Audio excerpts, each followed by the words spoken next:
Good morning, everyone, and welcome to InsureTalk 25. My name is Nondutsugo Mhlungu, and I will be your host for this session. Well, as always, we've got a fantastic lineup in store for you, with today's theme being emergent risks. All right, let me take this opportunity now to thank all of our sponsors, without whom today would not be possible. A huge thank you to our headline sponsor, Munich Re, and our CPD partner, the IRSA, and of course, Cover Magazine coming in as our media partner. All right, without any further ado, let's jump right into our first speaker of the day. Tafadzwa Mugadza is a senior casualty underwriter at Munich Re of Africa, and she's going to be talking to us today about climate change. Tafadzwa, over to you. Thank you so much, Noni, and good morning to all the colleagues, the attendants online. Thank you so much for joining us. So today I'm going to be taking you through climate change. So I've been with Munich Re for 9 years now. I was actually also shocked to realize this is how long I've been there, but it has been a very interesting journey working for this company. And today, this is one of my favorite topics, actually, looking at emerging risks and watching the trend radar. What exactly should we be on the lookout for? And I thought climate change would be an interesting subject to take you through. But with the very limited time, I'm going to give, I thought I would dwell on an overview of what it is and how we've gotten here and what could be the possible next steps, but also looking at it from a perspective of the reinsurer. So I will share my screen now.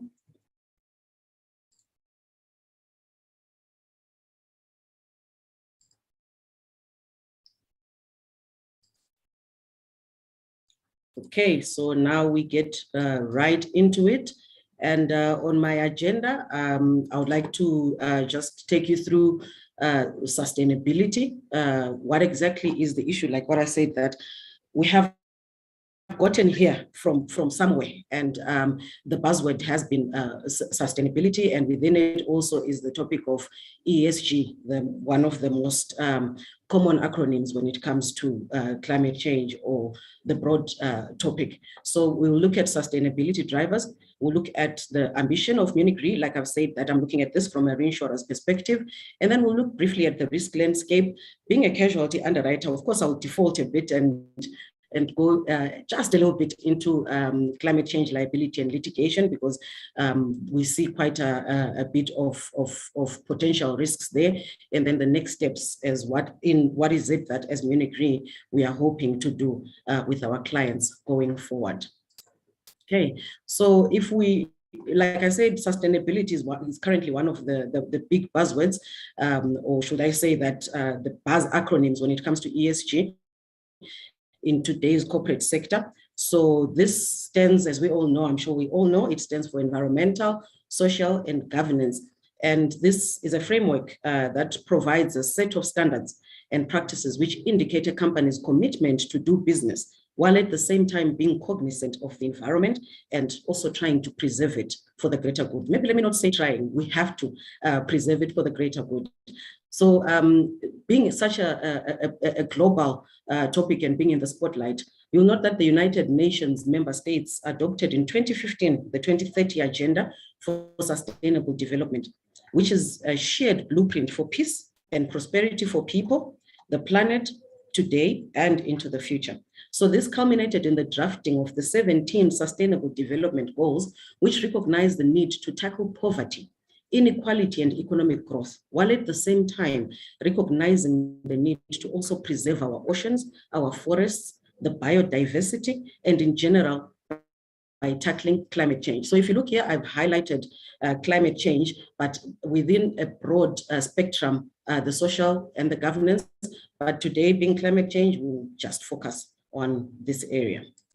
Okay, so when we look at sustainability, there has been really an increased pressure towards this topic due to the increased awareness and the skyrocketing importance of ESG. So falling within the E section of ESG, climate change looms large on the spectrum and is currently the most visible sustainability driver. So in that scope, we look at climate risks. And then the challenge that we find we all face is that there's increased pressure on corporations to ensure that what we say as businesses is indeed aligned with what we are doing. So looking back at ESG and what it really is a framework that ensures that corporates are responsible for what they are doing and not just seek to obtain profitability, but also preserve the environment.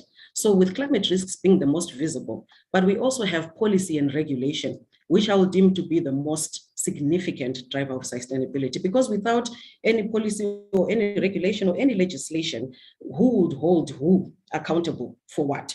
So this is a very important aspect in this topic. And here we are looking at things that have come up, such as net zero targets. We're looking at disclosure requirements. We're looking at stress tests that corporations have to undertake. And then also the new regulatory requirements. So currently we see taxonomy regulation in the EU, we see green deals, we see sustainable finance disclosure regulations, but on a global perspective, and what has a significant bearing on all of us is the agreement that was taken at the Paris Convention in 2015 on climate change. So this one seeks to strengthen the global response to the threat of climate change in the context of sustainable development and efforts to eradicate poverty. So if you look at the major objectives of this convention, is to hold the whole world to book, with 195 nations having signed up for this, and we'll look at holding the increase in the global average temperature to well below 2 degrees above pre-industrial levels, and to pursue efforts to limit the temperature increase to 1.5 degrees Celsius above pre-industrial levels.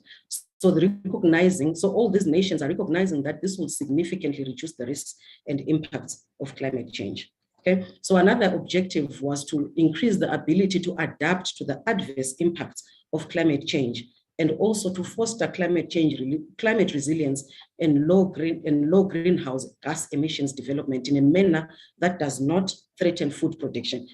Because even as we do this, there are other objectives that we have to look at that are also important for keeping the world alive and going. So whilst we do this and take up these conventions or take up these objectives or agreements, there is also the need to look at, within the sustainability, are we also preserving the lives of human beings, even if we have to take care of our environment, but do people have food as well? So all those things have to be taken into consideration. The other objective was to also make financing flows consistent within a pathway towards the low greenhouse gas emissions and climate resilient development. Not all nations are equal. So in terms of implementation, there's always a challenge in terms of how the nations will implement, who will be responsible for those budgets. So this convention of 2015 in Paris also looks at that, because it's a very critical aspect.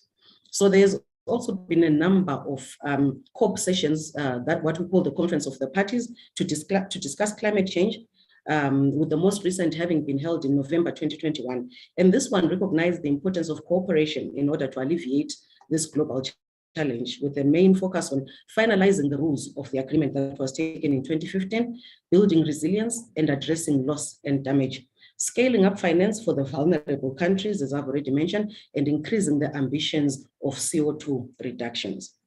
So that is the most significant driver of sustainability. Once the policy and the regulation is set into place, then the nations have to follow and the industry has to follow. And this is where we also come in. So you also have consumers and other stakeholder expectations driving these sustainability aspects. So you have increasing pressure from activists, from human rights groups, even employees, because what a company does can eventually affect the livelihood of everyone, whether you're an employee or those around it in the community. So as Ministry or as corporations, we all have, there has to be the need to recognize own ambitions, and taking from these conventions, coming up with what would be a strategy that would work, and the ambition to promote sustainability in the day-to-day business. We also have investor and stakeholder behavior.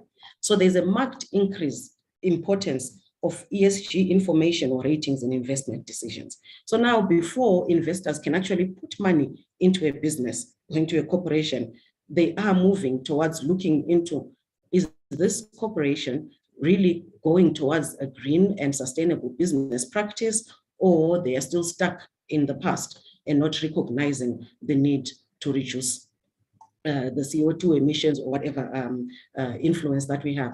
So when we look at climate risks a bit more, we see that there's also an increasing awareness of risk and the need to change. So post this Paris Agreement and the recognition of the 195 United Nations signatories to limit global warming to below that 2 degrees Celsius and the targeted 1.5 degrees Celsius. So in all this, there is a recognition that human activity has had a significant role to play in climate change and has influenced weather-related natural disasters. So climate change can dramatically alter a region's risk situation in terms of severe storms, thunderstorms, floods, or even droughts. Recently, I came across an article where Europe experienced record-breaking temperatures this past summer season, and according to the Spanish State Meteorological Agency, the months of May, June, and July in 2022 were the driest months in the last 57 years. If you look even at generally, even ourselves here in Africa, there is a sentiment that the seasons and the weather patterns are really changing. It's clear that there has been a shift. In fact, the consensus amongst scientists is that the emissions of anthropogenic greenhouse gases since industrialization began are the main cause of rising temperatures in our planet's atmosphere and oceans. So global warming has had various consequences.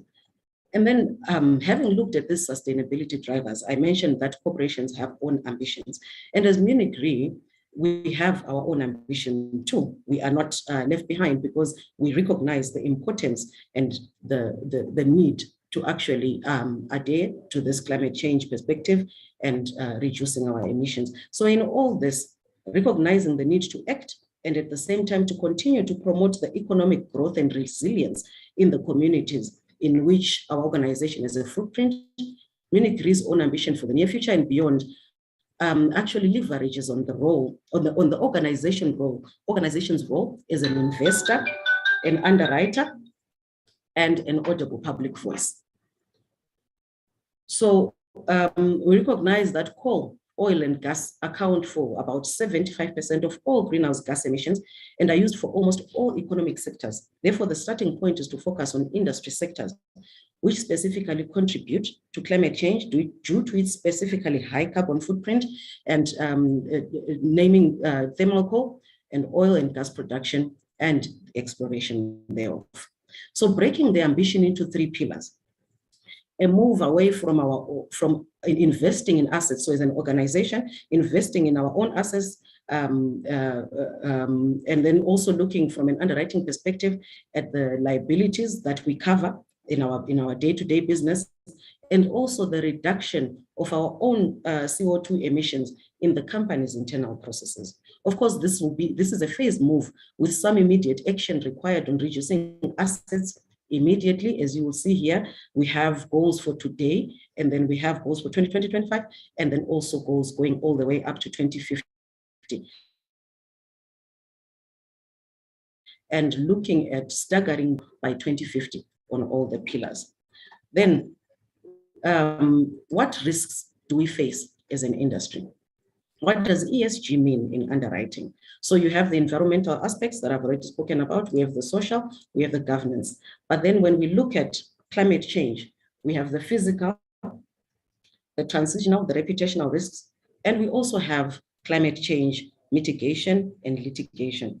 So when we look at the risk landscape, we distinguish between physical risks and transition risks. Physical risks resulting from climate change can be event-driven, and we usually refer to this as the acute risks, or they can have longer-term shifts, which we refer to as the chronic risks in climate patterns. So physical risks may have financial implications for organizations, such as direct damage to assets and indirect impacts from supply chain disruption. Organizations' financial performance may also be affected by changes. We can look at water availability, sourcing and quality of food, food security, and extreme temperature changes affecting organizations' premises, operations, supply chains, transport needs, and even employee safety. Transitioning to a lower carbon economy may entail extensive policy, legal, technology, and market changes in order to address the mitigation and adaptation requirements related to climate change. So here we are now looking at the transition risks. And depending on the nature, the speed, and the focus of these changes, transition risks may actually pose varying levels of financial and reputational risks to organizations. I won't dwell much on this, but maybe just to give brief highlights. So technological improvements towards a greener environment, for instance, can bring innovation and new opportunities for both manufacturers, industry, and also the insurance industry that will cover those risks. But it will certainly displace some old systems, hence there will be winners and losers in the process. And then you can also have market risks that come about in supply chain dependencies, whilst policy can seek to constrain action that contributes to adverse impact on the environment. And then you also have policies that promote adaptation to climate change. We can also look at reputational risk, which is a significant issue, which can be tied to the consumer's perception. So as a corporate or a corporation, you may not have much control on what the consumer perceives to be done or to be carried out as normal day-to-day business of a corporation. And therefore, corporations are at the behest of what the consumer can see. And then in terms of whether they deem the corporation to be adhering to or actually detracting from the transition towards a lower carbon economy. So being a casualty underwriter, as I mentioned already, I will look a bit on liability and the litigation that we've seen. So in 2017, there were 884 climate change cases that were brought up in 24 countries worldwide. But 654 cases were actually in the US. And by 2020 or 2020, the number of cases has almost doubled. So from 884 in 2017, with at least 1,550 cases, which were filed in 38 countries, by 2020. So if you look at the US alone, there's about 1,200 cases that have been filed already. So with about 75% of all these cases, the majority of lawsuits takes place in the United States, but the number of cases in the rest of the world is increasing to the same extent, and relevant judgments are being passed all over the world. We've seen judgments in Europe, but when we look at Africa, there's a recent article that I came across, which says there have only been 10 cases that have been filed in the whole continent. But does that mean that as Africa, we take a step back and say this will not happen? Precisely not. So the interesting thing about emerging risks is what happens in other places can really have a significant bearing on what then trickles down to the rest of the world. So it's important to keep this in mind and say this will not, and not say this will not happen, but consider that this could happen and legislation is very likely to change. And if we see the number of signatories on the UN panel that signed up for the Paris Agreement, I would say it is only a matter of time. So when we now come to liability, we classify climate change into two aspects. We distinguish between direct climate change liability and indirect. And what are we saying when we're looking at direct climate change liability? We're saying that this kind of liability is usually found in lawsuits that are against oil and gas producing companies, utilities, or car manufacturers who are sued for their proportional contribution to the total CO2 emission worldwide. There have only been a few claims to date based on greenhouse gas emissions, and they've all been unsuccessful. So the companies that are operating in carbon-intensive industries are obvious targets for such claims. However, the legal hurdles that are very high, and the current regulation and jurisdiction will need to really undergo a fundamental change in order to make those claims successful, especially when it comes to the issue of causation. So the issue of causation, we're looking at how then to prove it. In situations where there is contribution from various factors, those who are sued can have a number of defenses to fight against this. And then also critical would be the definition of occurrence. Is it gradual versus sudden and accidental? If you're looking at litigation or a company that is being sued, the defendant is likely to ask, if I am doing business, right, and emitting greenhouse gases in my normal authorized course of operations, is this a sudden or an accidental or unexpected element in the process? So when we draft our occurrence definitions, this becomes a very critical issue.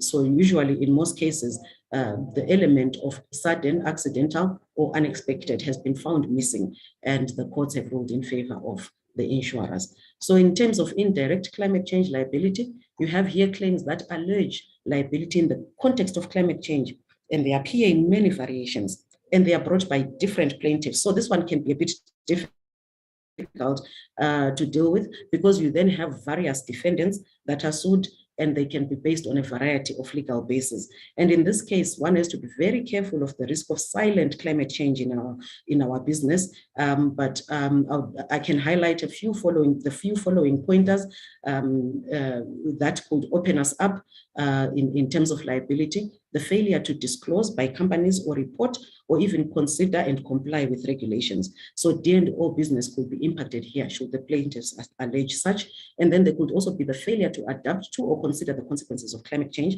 There are numerous potential defendants here who could face claims for not properly adapting to or considering the consequences of climate change. Then there's also another buzzword that has been hitting the rounds called greenwashing. So alleged greenwashing can also be the basis of indirect climate change claims, where corporations can be communicating a certain message, and yet in the way of doing things, they are really not adhering to what they say they are doing. So we can also then, looking at the litigation itself, we can classify it according to the plaintiff's motivation, and you find there are different motivations that arise. You have private interests, you also have strategic cases where activists or different groups seek to raise awareness or to put political pressure on governments or to come up with regulatory action or even injunctive relief when faced with corporations that have maybe, for instance, damaged the environment. And then you can also have investor claims against corporations that would not have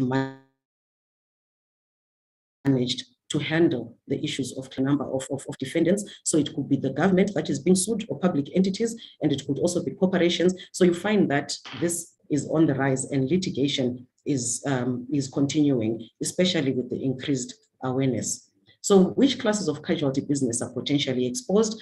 I have put there D&O, professional liability, indemnity, general liability, and the liability of public entities. So going forward, in the next steps, as Munich Re, what are we saying and what do we hope to achieve? As this situation is developing, we see the need to actually monitor the risks that are in our business together with our clients. Yeah, and then we want to adhere to the concept that we should not do significant harm, the DNSH principle. And what then is considered harmful? What could be in the chain of what is considered harmful? And we find that for risks to be considered as environmentally sustainable, the economic activity that we participate in must not significantly harm any of the other environmental objectives. So the reinsurance activity will be harmful if we are participating or supporting insurance of the extraction, storage, transport, or manufacture of fossil fuels, or insurance of vehicles, property, or other assets that are dedicated to such purposes. But then what are we saying? Going forward, we are looking at communicating and sitting down with our clients and understanding the risks that are on the portfolios. And going into the next renewal, which is quite critical, we would like to have conversations with our partners and all the relevant colleagues and stakeholders in terms of your involvement in thermal coal related business, the oil and the gas related business segments, and to understand what are the strategies in terms of business related carbon emission, environmental, do you have any environmental related strategies, and the reduction targets or underwriting policies in place. So strategies or underwriting policies, reduction plans regarding thermal coal, oil and gas related business, both for new and in-force risks. This is something that we would like to bring to the table and to gain an understanding and to see how we go forward as we all look towards adhering to the global sustainability goals and the need to reduce our footprint as corporations on the environment for the now and for the future. Thank you.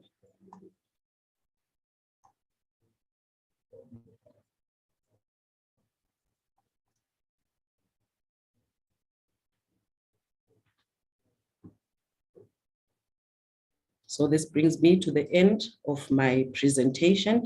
If there are any questions, I will look at them in the chat and respond on the chat. Over to you, Noni.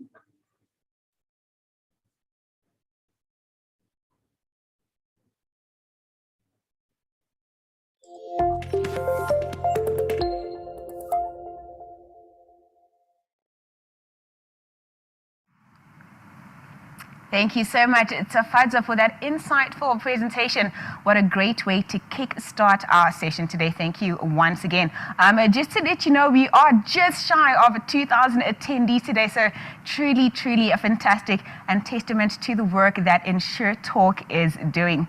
All right, over to our next speaker now. Nkejane Mofokeng is a casualty facultative underwriter at Munich Re of Africa. He's going to be talking to us about the interconnectedness of risk. Nkejane, over to you.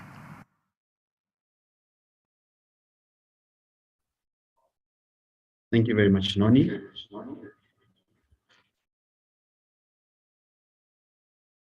Welcome. Thanks very much, Noni. And morning, everyone. Yeah, I've been at Munich Re for the past 5 years as a casualty facultative underwriter.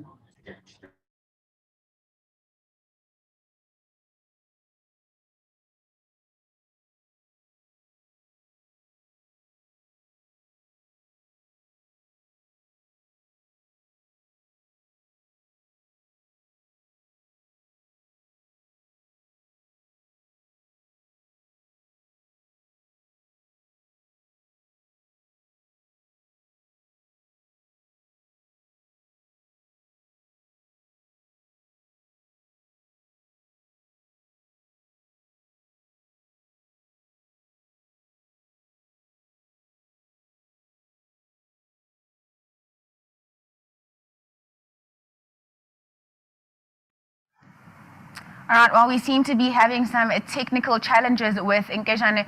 Do hang tight while we try to get him back. We'll be back in a moment.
And we are back. Apologies once again for that. Such is the nature of live broadcasting. But while we try and sort Nkejane's connection out, we are going to move on to our next speaker. Mike Cannon is a director at Mitigate with the number 8. And he's going to be talking to us about the future of risk management. Mike, take it away.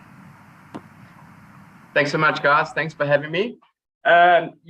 Pretty excited to be talking and presenting to you guys. So obviously I've got a different sort of approach to the emerging risk. It's not so much talking about the emergent risk, but rather how we control that and different ways that insurers, underwriters, and UMAs can sort of control their risks. So let me just get up and running here.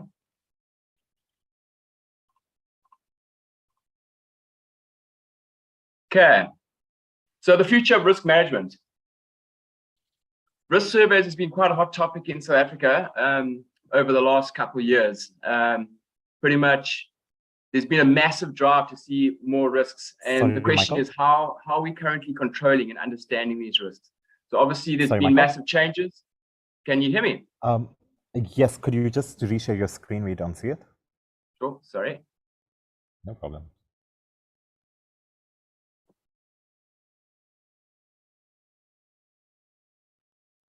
Perfect. Thank you. That's it. Yes, okay. Thank you. Yeah, so like I said, risk surveys has been a very hot topic in South Africa over the last couple of years. So many changes have happened, as we all know, over the last couple of years. COVID, riots, floods, devastation, and so does everyone's risks. Everyone's sort of standpoint and viewpoint on what risk is, how it's managed, has also changed. The question is obviously, how do we control and understand these risks? So issues currently facing South African insurers are things like the socio-economic changes and challenges. So the COVID, the working from home, remote working, sort of reduced cash flow, changes in operations, the constantly evolving risks. A good example of that is the load shedding, the water issue. So how do we mitigate fire risk, for instance, at a shopping center if there's no water and no electricity? So it's constantly thinking, okay, well, how do we now control these changing risks? Recently, there's obviously been a lot of costly claims, which has ultimately resulted in reduced cash flow for both the insurer and the clients. So firstly, from the insurer, they've got less, obviously maybe less cash flow or less drive to see more risk because of trying to keep costs down. And then on the other side of the coin, the clients are also, they might have a bit of reduced cash flow in terms of putting measures in place to mitigate those risks. These have also pretty much had like a knock-on effect in terms of there's been longer turnaround times for reports. A lot of risks may not be seen before going on cover. And there's also a massive backlog and non-surveyed risks, which is quite scary. To take on a risk without actually seeing it and understanding it and putting measures in place to get rid of those risks. So risk surveying in South Africa, firstly, you need to ask yourself, why do we do a risk survey? So it's a very plain, broad question, but if you actually think about it, what's the intent of having a risk survey done? So firstly, an assessment is done, or a risk survey is done to have an assessment of the insured assets and look at measures or any pinch points in that operation that could result in a costly claim. So insurers, underwriters need this information firstly in order to ensure that the risk is placed correctly, identify risk factors that could lead to costly losses, and then implement these risk mitigation measures to avoid preventable claims. So this is mutually beneficial to the insurer and to the client. So we need to understand that we need to try and create a relationship between insurers and the client, or even brokers and the client, instead of just saying, here's your survey, this is what you need to do in order to be insurable, do this and then walk away. It's rather building a relationship with your client to say, let's work together to get your company to or your risk to a point that's sustainable, can cope with the emerging risk coming into the country. And then also very important is, especially talking about renewals, is to create baseline measures. So, I mean, I've seen this over the last 3 years that we've been in operation.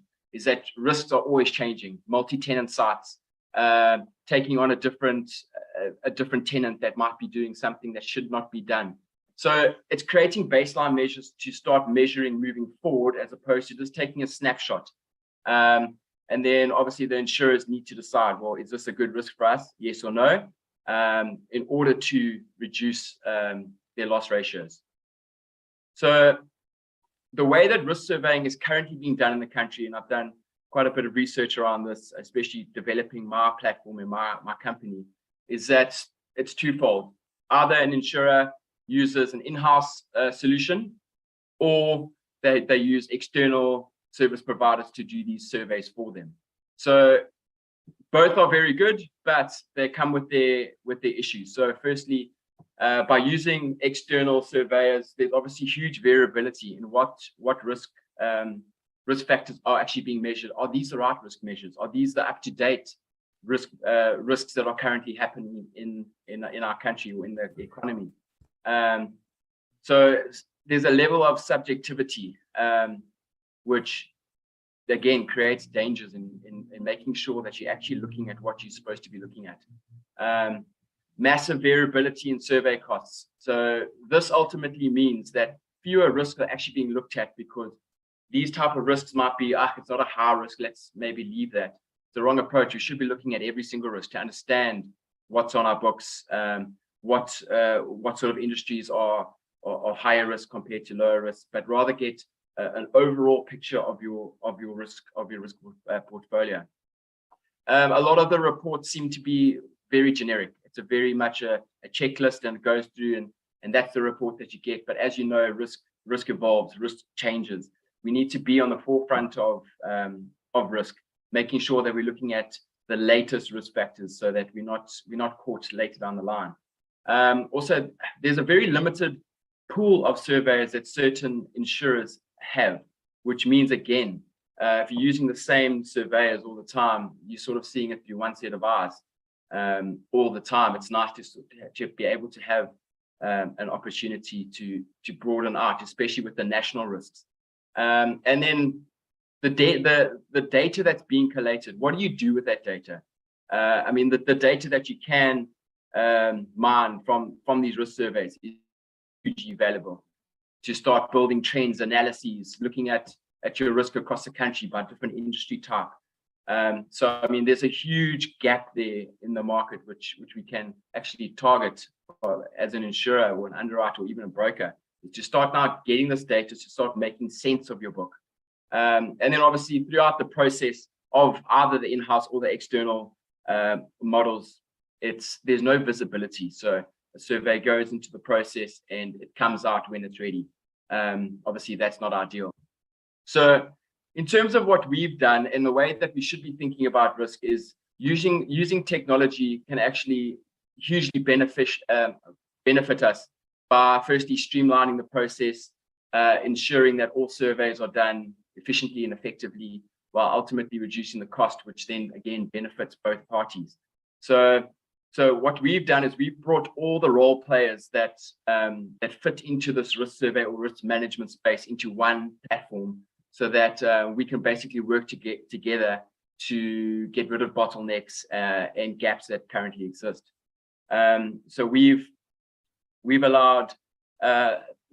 basically created a platform that allows risks to be loaded onto the platform, managed, and basically the risk improvement actions to be closed off. So it's a full cycle as opposed to a survey and you walk away. We've created something that's a full loop. So just to go through some of the things that we've done. So we've created a very streamlined, easy to use workflow. We have access to multiple surveyors around and valuators around the country. So we've got up to 180 surveyors from around the country that have signed up to our platform. And obviously we have our onboarding sort of procedures that make sure it's the top surveyors in the country. And basically what this does is now give you a wider spread with more eyes on risks across the country. We have multiple quotes. So because we've got multiple surveyors quoting on the same job, you can actually, there's massive cost savings to get there, and also time savings. Throughout the process of a risk survey using Mitigate, there's a live status update. So on a platform, for instance, we you can see exactly what's happening, who's doing what, where it is in the pipeline. So it sort of puts you back in control of your risks. And then having a centralized system, especially with in the previous 2 years, with people working remotely, having a centralized system where everyone has access to the system, that can all work on the same system, but in their own controlled environment, I think is quite special. And then just talking about the emergent risk, change is constantly evolving, which means that reports can be sort of added onto and keep evolving as risks change and your clients' needs change. Add those to evolving templates. And then, like I said, what we've done is we've closed the loop. So from the information that you get from your survey, we can actually close those risk improvement actions through the use of a risk management tool, which I'll show you shortly. And then data analytics. So as I said, data is key. What better way to understand your risk than having analytics or reports that can actually sort of steer you in the right direction. So just a few of the benefits that we've seen through our company is there's been up to 30% saving on survey costs, unlimited user access. So in terms of your operation, there's as many users as you want to incorporate into your sort of environment is limitless. We've increased turnaround times. According to our SLA, it's 10 business days to turn around, which again, it helps you and your client get answers quick, so we can place the cover right. And then customized data and analysis reports. So again, because the data is in the system, whatever data analytics you want to have or pull, we can help you with that. And then assisting with backlogs. So there's massive backlogs in the country. I know this across all insurers. There's a backlog. So it's a nice way to sort of clear your backlog to keep you on the forefront, so that you can actually start writing new business without having to worry about what's currently in the backlog.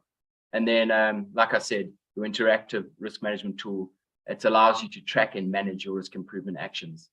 So just a few of our dashboards that we have received just for the assessments. You can see what's happening when. I mean, this is a very limited little dashboard we've got here, but it shows you what's happening with the survey. So what's created, what's in quoting, how many is currently being surveyed, in QC, completed, cancelled. And then again, for valuation, same story. This is very key. So for your risk management items, we've actually got a risk management tool and dashboard, which you can now see, you can track, where you've completed 2,392 requirements out of the possible 3,500, 4,500. So you can constantly keep an eye on your KPI in terms of what risk improvement actions have been closed off or dealt with accordingly, so that you know you're not going to leave something in the back end. So just a quick little flash at our risk management tool. You can see here, this is the tool that you'll have access to. You can set target dates. Obviously, you know your clients, you know their requirements, what their current standing is in terms of cash flow. So you can help work with them. As I said, it's not a forcing down their neck, it's rather working with them to set achievable deadline dates. You can see that your statuses will change, and we give you control of what happens with these. So you can either mark them as completed, remove them if you think it's not necessary. You can upload evidence of the risk improvement action being done and add comments. So it's a very nice way to now put that power back into your hands to sort of help the client get on top of his risk improvement action, but then also understand that what your risk improvement action list looks like. And then again, we have access to billing, so you can control and see what's being paid, what's still outstanding. You can track all the sort of invoices across. You've got control of your billing again, so it's putting control back into your hands. And that's basically my story, but a very interesting topic, especially in South Africa at the moment. Risks are ever changing, and I think the question is how we manage those risks effectively, and put the power back in your hands while helping the client.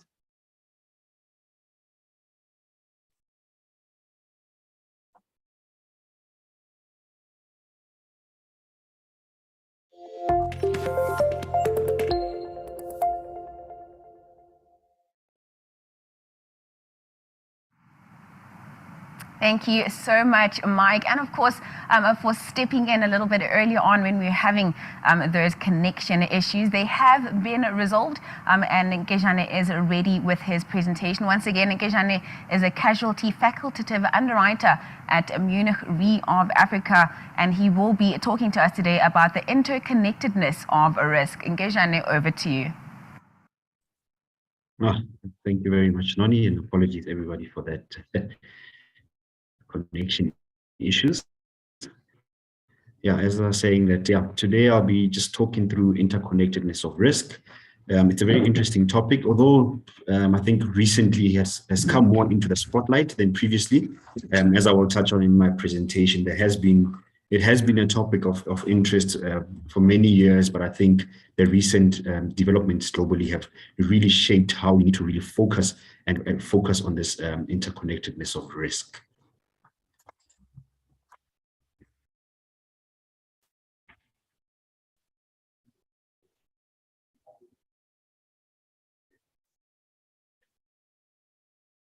So to go through today, it's a very short agenda that I have for you, just 3 topics. So we'll talk about what is emerging risks. I think it's important for us to really define what emerging risk is in order for us to have a full landscape and full picture of when we talk about interconnectedness of risk. And then I'll also define what we refer to as interconnectedness. So before we touch on what interconnected risks are, it is also important to understand what we refer to as interconnectedness. And then, of course, talking about the key risks of interconnectedness. It's a very wide spectrum of topic. There's a lot of things that we can touch on and refer, but I will only focus on the 4 main sort of interconnected risks that we see and the exposures that we need to be aware of. So to start off, basically, we know that in the last 20 to 30 years, technological innovation has really enabled the advancement of industry at a global scale, giving rise to true global society resting on interdependent web of transnational technology, economy, and ecosystem. So if you look at my picture here, we've got this web, that we know it's the web of interconnectedness. And it has, as the quote here says, that it has enabled us to really globally advance societies. Regions have really benefited from this sort of globalization. We've got the fruits of this globalization, if I want to call it the tree of globalization. There are certain fruits that we've benefited from. We can really see it on a day-to-day basis. But however, what we're starting to see now, as of on my tree here, is the thorns of these fruits of this tree of globalization coming through. And I think this is today what we'll be focusing on now. It's just highlighting some of these thorns and what we really need to be aware of as an industry. But before we go into the interconnectedness of risk, I think it's important for us just to define what do we talk about when we talk about emerging risks. In terms of Munich Re globally, we talk about emerging risk as newly developing or changing risk. And we use 2 characterizations for this. A high degree of uncertainty. Here we're talking about especially probability of these losses happening, and when they do happen, the impact of it being unknown. And of course, what we see is that once the loss happens, is that there is a substantial impact on underwriting and investment. And I'll touch on some of examples when you talk about what I mean about the substantial potential impact on underwriting and investment. But yeah, this is what we talk about emerging risk and how we really define it as Munich Re.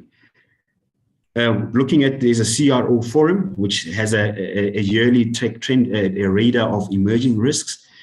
Here we look at the trends, which is aging health and so forth. And as I say that the landscape is quite broad. If you look at environmental, we talk about climate change. I think Tafatso, my colleague, touched on that already. We talk about social, political, and economic. We've got the regulatory and the legal and the technological. And then from the outside spectrum, when we move out, we say, okay, here we're looking at impact of 5 to 10 years, here impact of 1 to 5 years, and here in the middle, this is where we really need to focus on, is where we are starting to see the immediate impact of these sort of emerging risks. So not necessarily just emerging, but claims experience is starting to be felt. We can see it in our underwriting. We can see it in the day-to-day business. Pandemics is a clear example. I'll touch on a bit on that. But we've got supply chain, cyber risks, critical infrastructure. These are the sort of the key ones that are quite high on the radar. And of course, you've got the medium risk, which is the legal environment, evolving terrorism. But you can see that the spectrum of emerging risks is quite important. And the key here is for us to really keep monitoring and understanding how these change over time. What does emerging risk mean for us in terms of us as insurance professionals? We know that within the risk that we currently see, we talk about matured risk, right? The limits of insurability.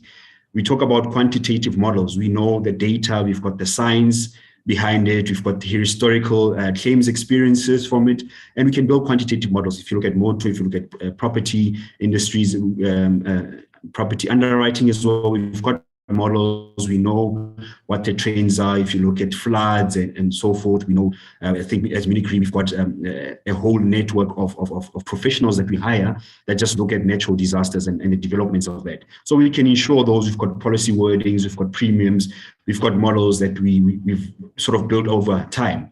But with emerging risk, this is where we are, that some of these are not insured, and we really do not have a true understanding of where the landscape is taking us.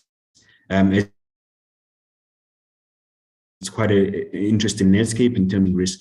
It's expert judgment, and not just expert judgment from us as insurance, but it talks about expert judgment where we bring in other parties into the conversations. So we're bringing academic opinion into the landscape. We talk with associations, with research institutions that really enable us to really have a true understanding of what are the experts saying, relying on that judgment in order for us to then bring in these emerging risks into an area that we firstly understand, and then secondly, we can begin to underwrite them and really put models into it, so that over time we then move into this area of matured risk where we have historical data that informs our underwriting and informs the basis of how we look at these risks from emerging into matured risk. So that's just a highlight on what we talk about when we talk about emerging risks. So right now, the topic of today, as I said, we're going to talk about interconnectedness. So before we talk about the risk of interconnectedness, I think let's just define what is it, interconnectedness, what are we referring to? So if I give you just a read through the definition, so global interconnectedness refers to the ability to understand and function in an increasingly multicultural, international, yet interconnected environment. It fosters the development of individuals to become successful professional, civil leaders, and informed citizens in a diverse national and global society. So what interconnectedness at a core level, what it means is that we are more of a global society. We cannot look at ourselves as just isolated countries, isolated people, but it is truly we are global. The benefits of that we've seen over time is that technological changes, we're moving faster. We're talking about, right now, we're talking about smart factories and so forth. We've been able to wave a pandemic where people have been able to work from home and really businesses haven't suffered that much. We talk about multiculturalism. I think for us as Minikri of Africa, if I use that example, we see it quite extensively. We've got colleagues within our offices in South Africa from, Ivory Coast, Zimbabwe. We've got Mauritius people. We've got diversity of qualifications as well, which traditionally you wouldn't really see in an insurance space. Of course, big data is one of the key drivers of economies, new economies as well. The deduction in transaction costs, where businesses are able then, instead of just looking at your own country as raw materials, for example, if you're looking at manufacturing, you can look outside of your country to see where abilities to source new raw materials. So this connected world, of course, and we've got politics as well that is really a driver in this. So this is what we talk about when we talk about this connected world. How has there has been benefits. If you refer back to my first slide, when I talked about the globalization tree, those fruits of globalization has really made the world, I think, regionally, everybody can see the benefits of it. Travel is much easier. Societies, business communication, being able to do business globally has really fostered a new generation of business ideas and innovation. And the question is, has really, when you talk about this starting to talk about interconnectedness and the risks of it. Is it something that is new? Well, we do see that, it is a topic that is not necessarily new. We've always had these sort of unexpected crises. The mess towards asbestos, and then it started off in the 1970s to 80s. I think in South Africa in the recent years, we've been able to settle on those claims. We've got the terrorist attacks. And what we talk about this interconnected is that when an event happens, it triggers other events within different industries, within different regions. And I think for us, the best example we talk about here, we can look at is the financial crisis starting in 2007, 2008, where Lehman Brothers, it was one bank that went bankrupt. And we know that the ripple effect of that bankruptcy is that, the global assets market, financial services market really took a bad turn, even to the point where, AIG, which is one of the global insurance company, the US government had to step in and really bail it out, because they understood that the connectedness of allowing an AIG to go bankrupt would have a far more ripple effect in the economy in terms of a detrimental effect, rather than bailing it out. In South Africa, we have an example where in 2007, I think it was the crisis of Fidentia through Arthur Brown. Remember where he stole, I think, millions of money that was stolen from pension funds, and the ripple effect as well in that, a lot of people lost their livelihoods. But if you look at from an insurance perspective, I remember at the time a lot of policy wordings and PI wordings had to be tightened to make sure that these claims are really are not covered by the policies. And the ripple effect is that I think it was earlier this year, the South Gauteng High Court found that Old Mutual unit trusts are liable for 1.7 billion losses to the Living Hands unit trust that had invested through Old Mutual, and Old Mutual had invested to Fidentia at the time. So you can see that a couple of years later, we're still dealing with the interconnectedness of risk, where Old Mutual has to pay those claims. What does that mean? Is that we're living in a world where uncertainty is only our certainty when it comes to sort of these sort of risks and the interconnectedness of it. Of course, we've got mega trends that drive these. I'm going to talk about the specific risk in the next slide. But the mega trends that really drive the interconnectedness of risk is the new trends of technology, cyber, the shifts in political landscapes. We know that globally, we've got now more connected political countries where they're trying to work together on a political spectrum, to bring in a more united, unified world. We've got changes in natural environment. My colleague, as I said, Tafata, touched on this. And of course, changing lifestyles and demographics. So these are sort of the mega trends we are monitoring and have to really be careful of. And what do these mega trends mean for us in terms of when we talk about interconnected risk? What is it that are we, faced with?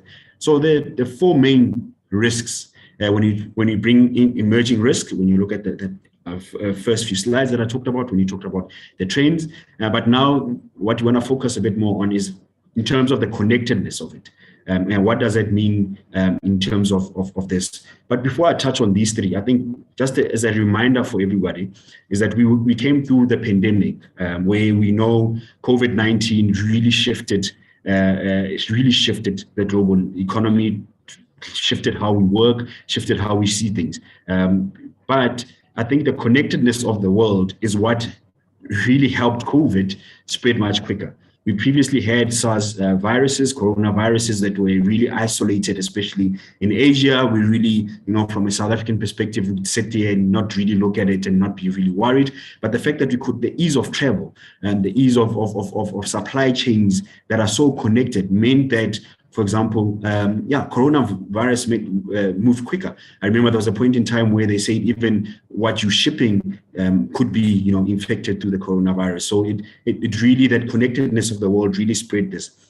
And for us as insurance practitioners, what did it do for us? It really shifted the business model. If you look at motor, a lot of the times where people's cars were really parked when we had those hard lockdowns, a lot of businesses were not just sitting there and saying, is motor we need to really shift how we underwrite motor. How can we really make it still a value that clients see? So we saw companies saying we give you discounts if your car is not driven. How can you reach out to us so that we shift so we can still remain relevant in terms of the motor industry? We saw gaps in cover, especially when you talked about business interruption. We know there's famous court cases that we went through. And mostly for us, what it challenges us is our wordings and how we interpret wordings. I think previously we put in coverages and extensions within policy wordings, but without really understanding the impact of that, because we thought, no, this is something that would be so remote. But we are seeing now that the interconnectedness of the world is really shortening the time frame in which a pandemic and a loss can really move from just a regional loss to a large-scale loss globally, and it really impact different businesses. And then we've got the political sort of risk and regulations. When you talk about these political risk and regulations here, we've got of course, there's international cooperation amongst countries. We've seen this weaken over time in the past couple of years. We've got things such as your Brexit. If you look at, especially in Asia, China, with their relations with Taiwan, Hong Kong, and so forth, those, international cooperation is really weakened. We've got war. And I think if we talk about war, we know the current war in Russia, Ukraine, also something that is really remote from us. In Africa, in South Africa. But what we've seen is that these are risks that go beyond just underwriting. So we've seen supply chain effects in the fact that inflation has skyrocketed. We've seen that spare parts inflation, especially. So if you're dealing with motor, or even not just motor, but if you're dealing with property, that repair costs that you really modeled within your business at the beginning of the year, that's just 8 months ago, are now totally different. We're asking now yourself as a business, what are the impact on inflation in terms of my motor losses? If there's a fire and I have to repair a factory, what are the impact of the materials? Because inflation has really shot up. So it means that we have to continuously review our reserves, the current reserves that we have in place, because of the fact that we've got these losses that are now coming into play, which we never really thought would be happening due to a war in Ukraine. Of course, we've got technological advancement as well, which is another interdependent a risk that we have to really be careful about. It is great. Technology is moving fast. When you talk about smart factories, nowadays as well, when you talk about construction industry, we can see that, where materials now can be 3D printed. When you sit on a construction site anymore, you don't have to really sit there and construct the whole building from scratch. What we see is that you can construct certain parts of a building off-site and just bring it on-site for assemblement. So now it raises the question, is it still a CRR policy? What spectrum are we talking about? Because in a traditional CRR policy, we're talking about construction on-site. But here, the materials are not constructed on-site. We're just assembling it on-site. What does that mean for us in terms of that? Another thing that I know Awed talks about cyber, and we have to be careful of cyber, but I think the biggest thing, cyber, we're not fully aware of what cyber is. And I think the connectedness of cyber is that when you're sitting with a South African risk, or sitting here, I'm sitting here, using the Mimicry laptop, is that I'm in South Africa, but the exposure that I'm dealing with is not necessarily just South Africa. We've seen more sophisticated movement in malicious cyber attacks. So we're not just saying that I'm a South African, exposure is, if hackers are in South Africa, do they really know? But we're dealing with a global world where we can get hackers from Asia, South America, North America, and that exposure now is far greater than just a South African company and a South African exposure. Societal one, and I think this is one of the ones we have to really be careful and watch for, is unemployment, inequality, poor service delivery. And you ask yourself, but these are societal things. What does it really matter for us in the insurance landscape? It really matters, because protests especially are becoming more global. We know, if you looked at the Black Lives Matter, it wasn't just a South Africa, it wasn't just a US thing, but it really moved across globally. It's even in football and in sports, it's become an issue that is quite relevant. Social media and the flow of information. It allows the spread of information much quicker, meaning that the risks that we see, that especially for us, which is our reputational risk, becomes quite important. Customers, especially, the demands in terms of product experience and delivery of their products are really placing a high demand on really products being relevant and really living up to their promise. And for us as an industry, our reputation is our strongest asset. So what social media allows is that any one mistake, what happens is that you are then shifting your company, and especially senior management, and then shifting away from having to deal with the core business, but having to really put out fires, if I can use that phrase, of social media and the negative perception. So it takes away from really focusing on the core business and really just becoming a reputational management company, which is really what we don't want to see. And I think for us in South Africa is the uninsured population, where we have to really ask ourselves is that how do we improve our penetration rate? How do we remain relevant as an industry to make sure that our products are relevant? If you look at the KZN floods as an example, we know that a lot of people that suffered those losses did not have insurance. Right? It's not that they didn't want insurance, but insurance wasn't available for them because of where they live and so forth. So are we really making insurance an elitist product, protecting the rich only? So here we know that popularism and nationalism and so forth, and political speeches and popularism is something that is coming up often. So we could be finding ourselves in a position where, we have this uninsured population that says, well, you guys are only interested in protecting the rich and making insurance elitist. And, politicians or people or communities could really pick up on this and really make it a populist issue. And now we've got institutions, really at risk and due to this sort of populist behavior. And then, of course, the last one is a shortage of skills and reskilling. It's not just in South Africa. Globally, we're seeing a shortage of skills, engineering skills, professional skills. And what it means for us is that it's not just for us. We know that we have a shortage already. We're already talking about it in the fact that we rely on experts and highly skilled, actuary, loss adjusters, asset managers, underwriters, claims people. We are seeing that there's a shortage of that. What does it mean that? It means that how skilled are we in being able to understand these risks that we're talking about, these are emerging risks? Are we able to understand that if we have a shortage of skills? But also, when you talked about risk management, right?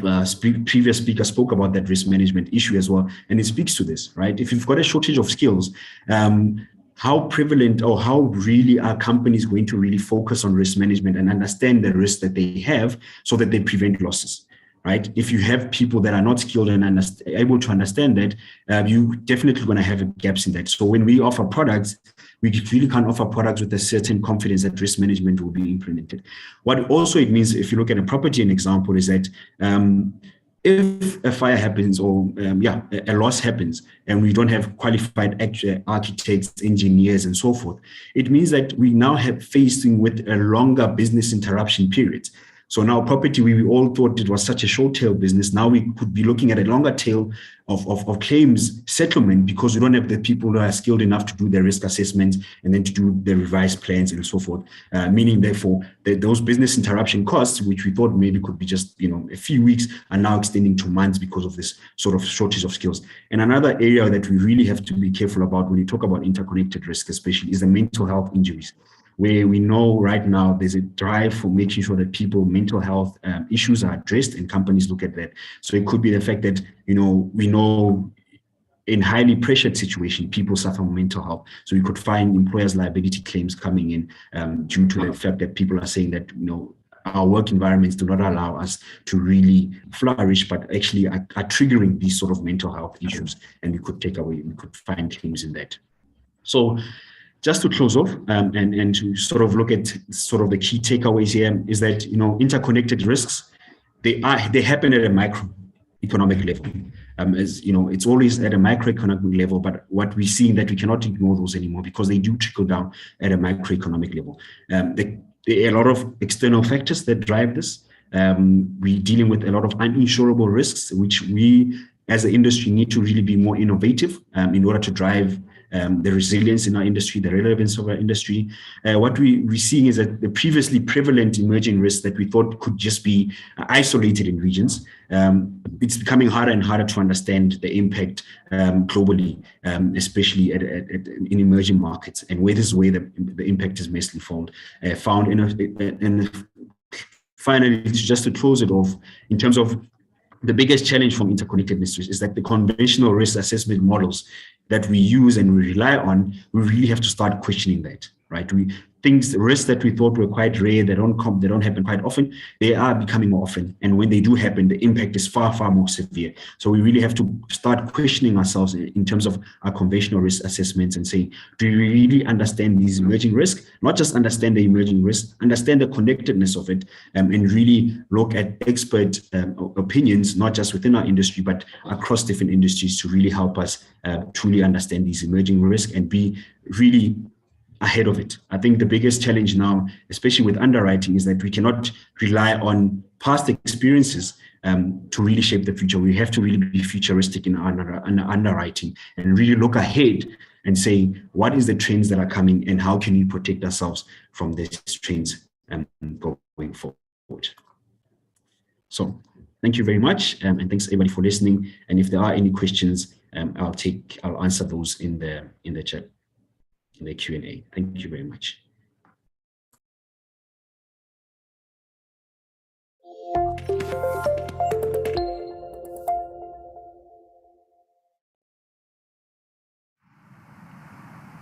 Thank you so much, Nkejan, for helping us to connect the dots between the different emerging risks. Risks certainly should not be viewed in silos. Great presentation. Thank you so much once again. All right, with mental health and wellness being something that affects us all, either through your own personal experience or through the experience of a loved one, we are all affected. InsureTalk has partnered with Are You OK to bring you online mental health and wellness programs to create an awareness and to help us to better understand some of these complex issues that do affect us all. We have posted a link in the chat if you are interested. You are eligible for a 20% discount if you do register within the next week. So do go over to the chat and click that link to learn more. All right, we're going to go over to our entertainment segment now with Centrique Depina to going to give us some smooth sounds. We will be back in the next 10 minutes or so, so do not go away. Use this to stretch, get some coffee, and do be back in the next 10 minutes. See you soon.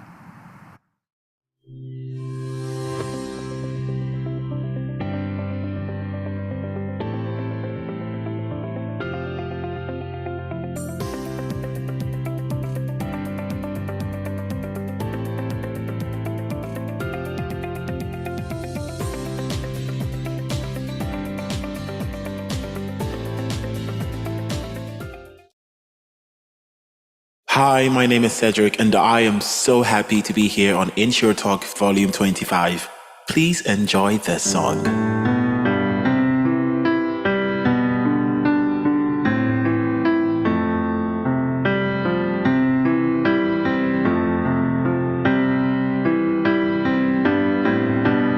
No woman, no cry. No woman, no cry. 'Cause I remember when we used to sit in a government yard in Trench Town,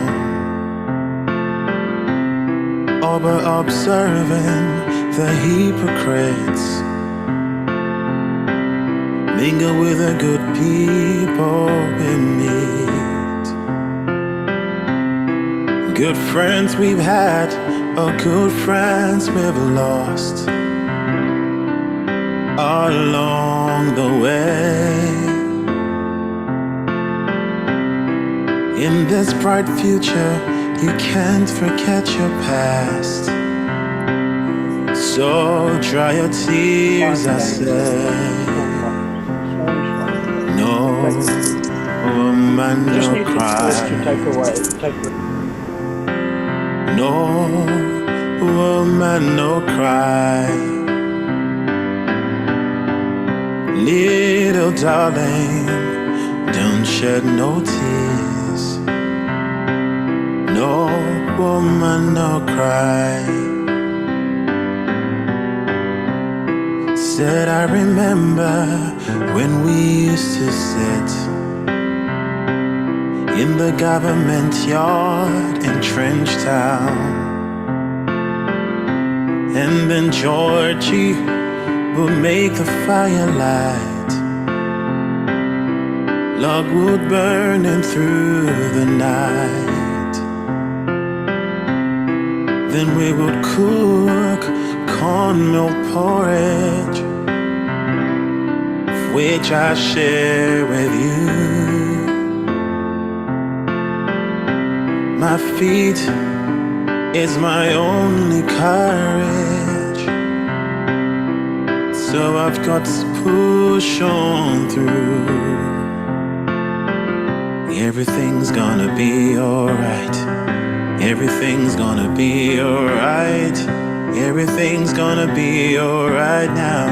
Everything's gonna be alright. Everything's gonna be alright. Everything's gonna be alright. Everything's gonna be alright now. Everything's gonna be alright. No woman, no cry. No woman, no cry. Little darling, don't shed no tears. No woman, no cry.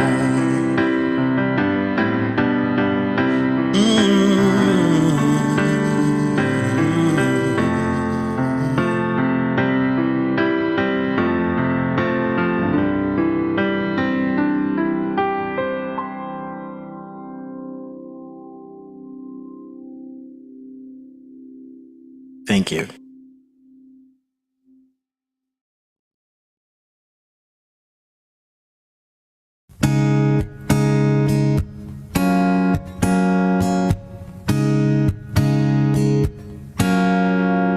I've got sunshine on a cloudy day.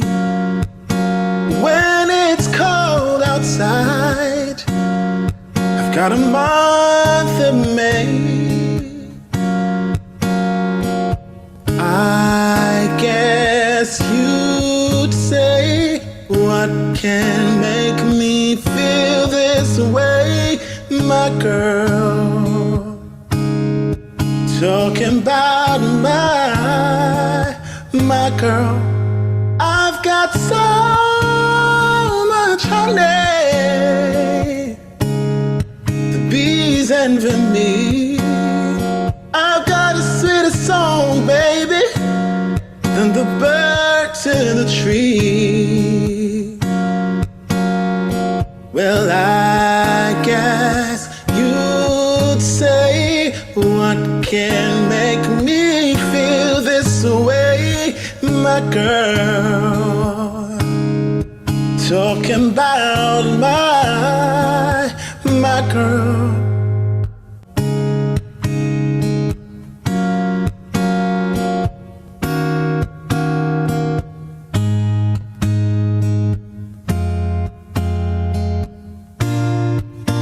I don't need no money, fortune or fame. I got all the riches, baby, one man can claim. Well, I guess you'd say, what can make me feel this way, my girl? Talking about my girl. I got sunshine on a cloudy day. I've even got the month of May. Talking about my girl. Ooh, my girl. Talking about my girl.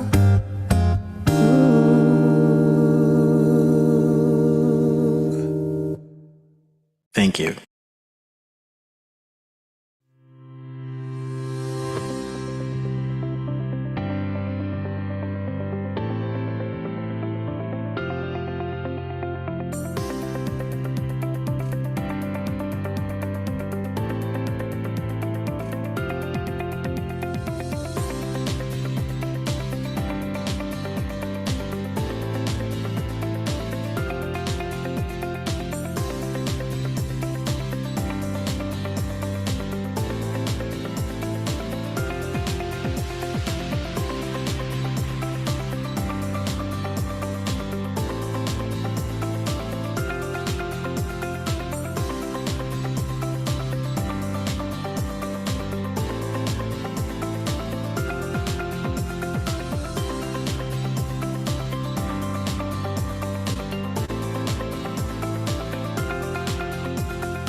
And we are back. Centrique, thank you so much for those smooth sounds. Thoroughly enjoyed your performance, and I'm pretty sure our attendees did as well. All right, just a reminder about that mental health and wellness program being offered by Are You OK? You are eligible for a 20% discount when you register within the week. Do click the link. We have posted that in the chat. And then just to let you know, we have exceeded our 2,000 attendee mark. That really is fantastic. And once again, testament to the amazing work that InsureTalk is doing in our industry. All right, and without further ado, now I'm going to introduce the next speaker. She's no stranger to these streets. Thokozile Mahlangu is the CEO of the IISA, and she's going to be giving us an IISA industry update. Thokozile, take it away.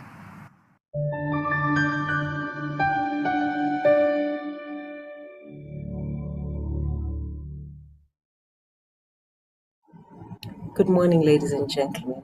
It is always such a pleasure to connect with you on the InsureTalk platform and have an opportunity to give an update on what is happening in our ISA world.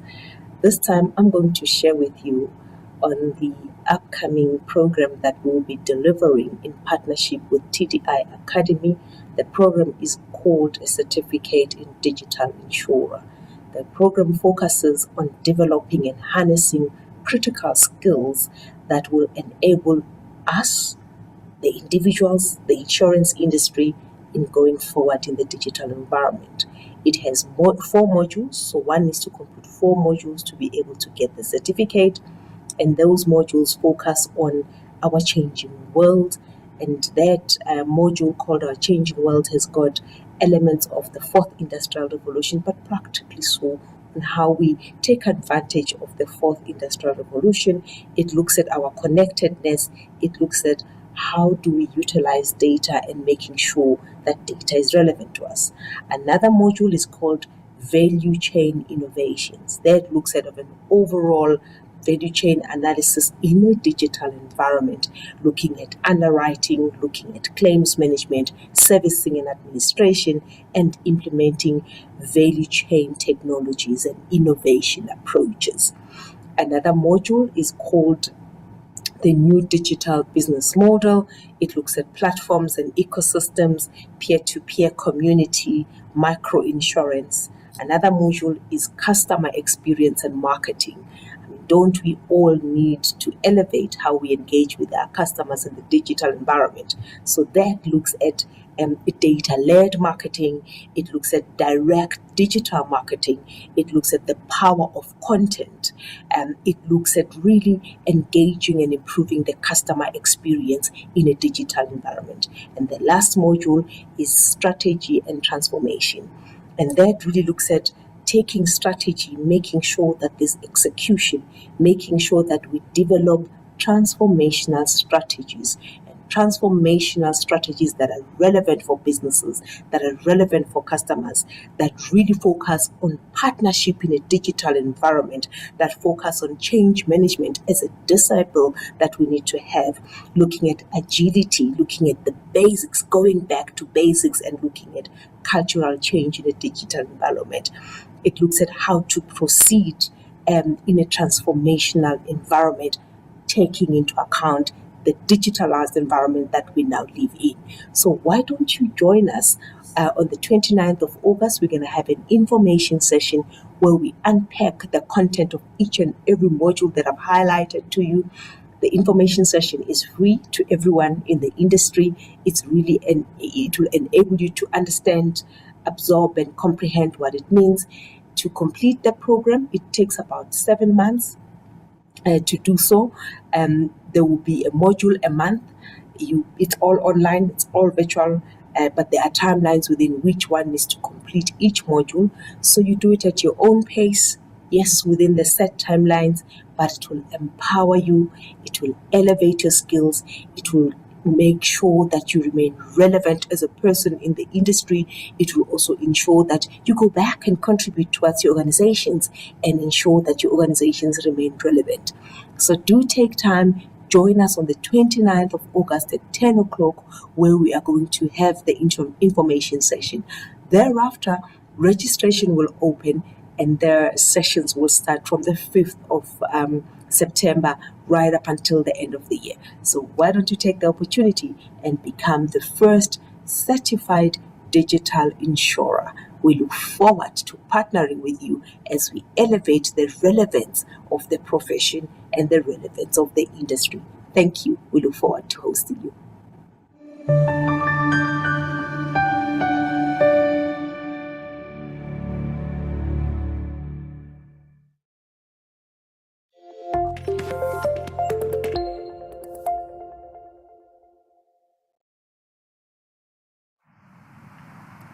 Thank you so much, Togozile, for that industry update. A reminder to all of our attendees that the ISA has assisted with the accreditation of today's content for 2.5 CPD hours, so you can look forward to that. All right, from one event partner to the next, Tony Fanikak is the founder at Cover, and he is going to be giving us a media update. Tony, over to you. Thank you so much. It's really a pleasure once again to talk to everybody. Thanks for the opportunity from CN&CO events. Tokozile, just to say that I'm amazed at what you've done with the ISA and at the ISA. It's just going from strength to strength. It is so important for our industry to have a really good association and a platform where knowledge can be shared. So thank you very much for that. I want to talk about something that's very close to my heart today, about and especially relevant to the industry as well, and to everybody that's here today. And that's about sharing your knowledge and sharing the wisdom that you have. Every single one of us has got something to share, and there are people that need that which you can share.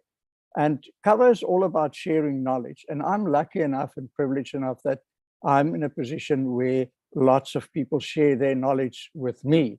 And I know the value over my career of people sharing their values. And so I want to just sort of give you a little bit of an idea as to what that really means to everyone, and to get a different perspective as to how to look at it. So, I mean, I'll sort of take an angle where I looked at, I see so many people who get so much done. And I always wonder, I've always wondered, how do they get so much done? There are people that you see them get so much done and they never look like they're stretched or fatigued, etc. But then you see other people that they are flat and their batteries are flat and they're struggling. And what is the difference? Why can some people get so much done and others not? And there are many factors, because we sort of a mixed bag of people and we've got different strengths and weaknesses, etc.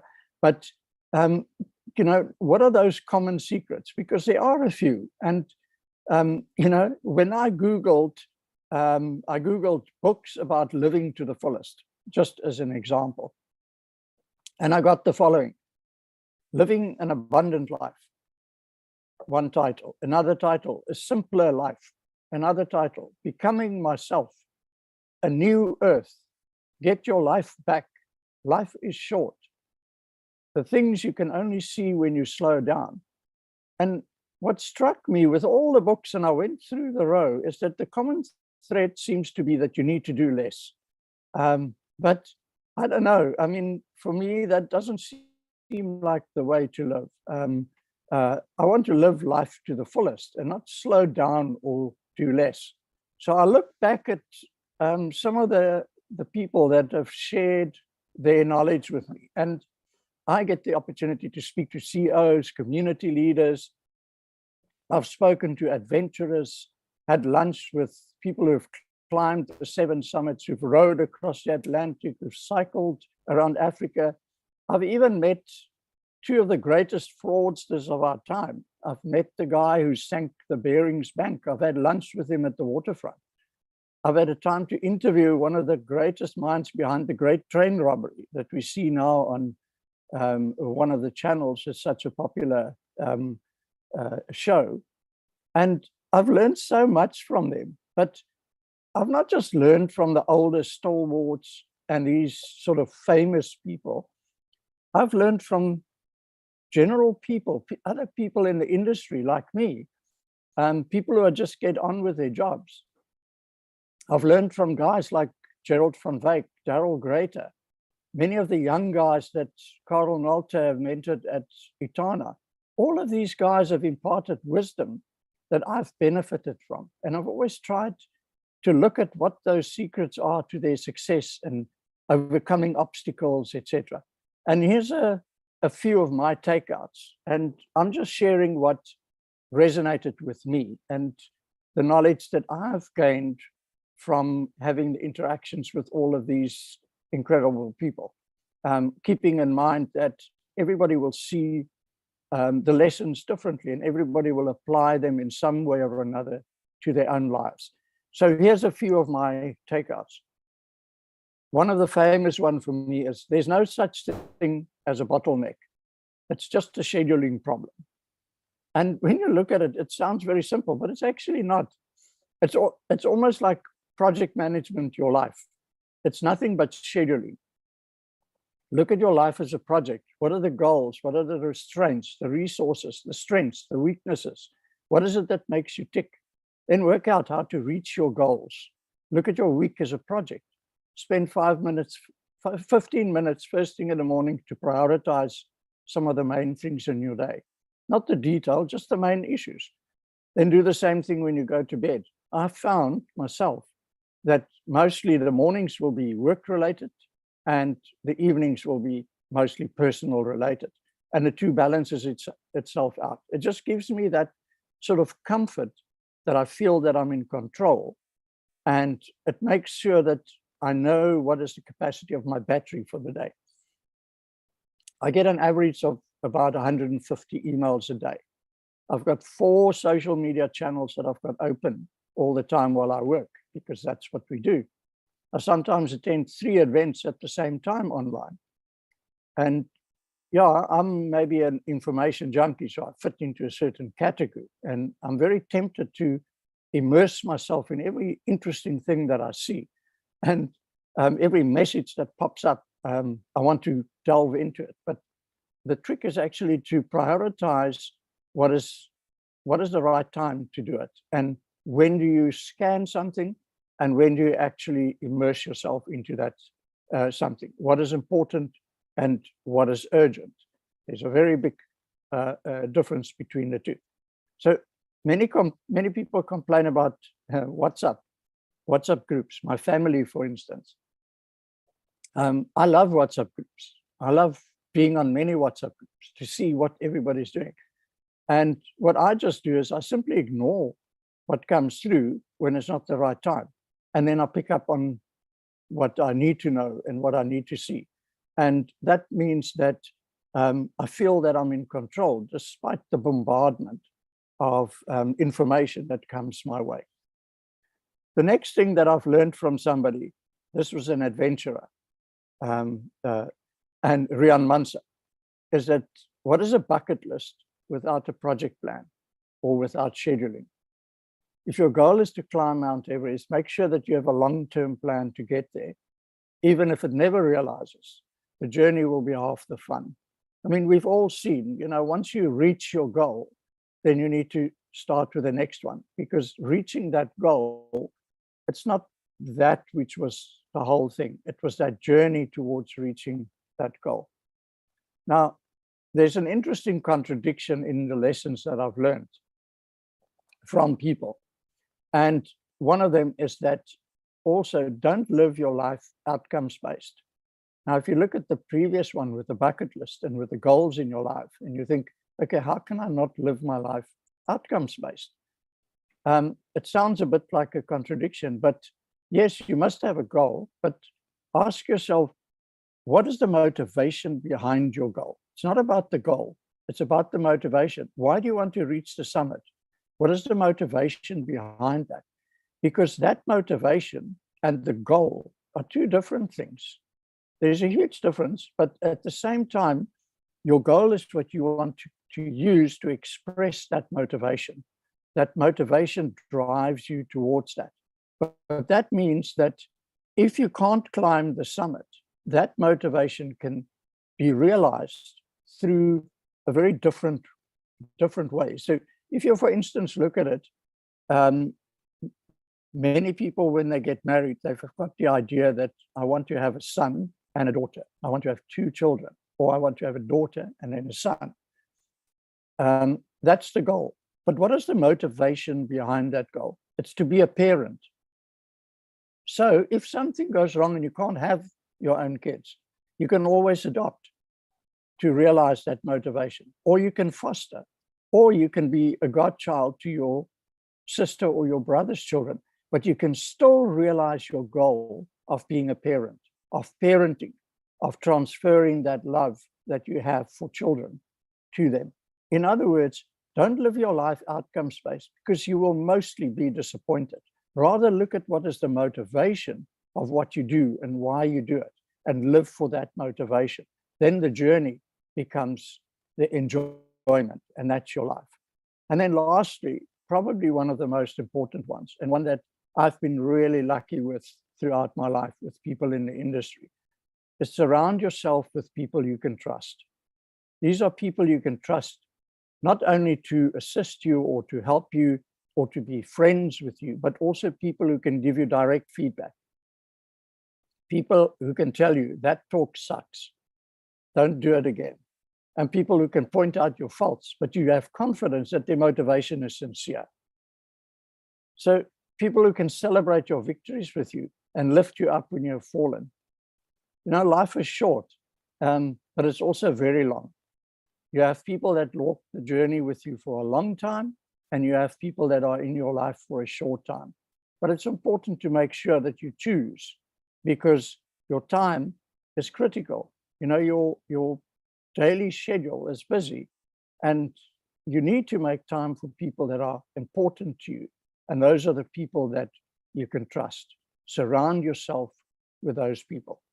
And then just lastly, in closing, we all have wisdom to share, every single one of us. I can attest to the fact that I've learned from everyone, from the guy at the petrol station who puts in my petrol to the CEO of a company. Everyone has got something. Don't hide yours under a lid. Share it with confidence. There are people around you that can really benefit from that. So that's my motivational message for today. Look at what your motivation is and live for that.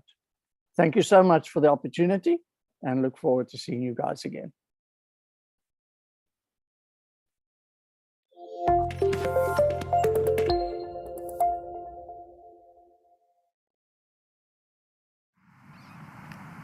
Thank you so much, Tony, for sharing those practical tools and nuggets to help us be more efficient and, of course, to get closer and attain our goals. Thank you so much. Absolutely loved that. We are fast approaching at the end of today's session. It's gone by so fast. The next speakers are, we're going to have a joint presentation by Thandanani Mbele and Lauren Lance, both from Munich Re of Africa. And they're going to be chatting to us about commercial considerations under IFRS 17. Take it away, team.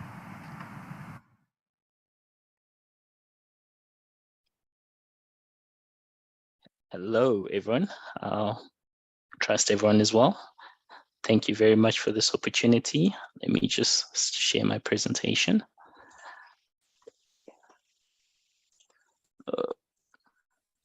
Okay, let's try that again.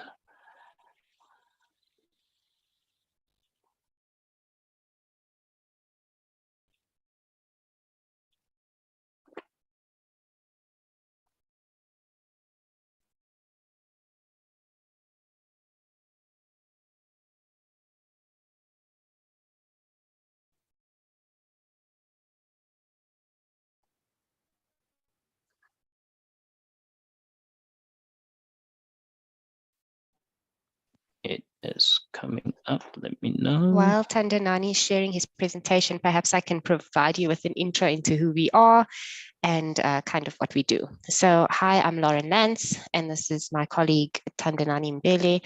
We work on the life side of Munich Re in the financially reinsurance motivated team.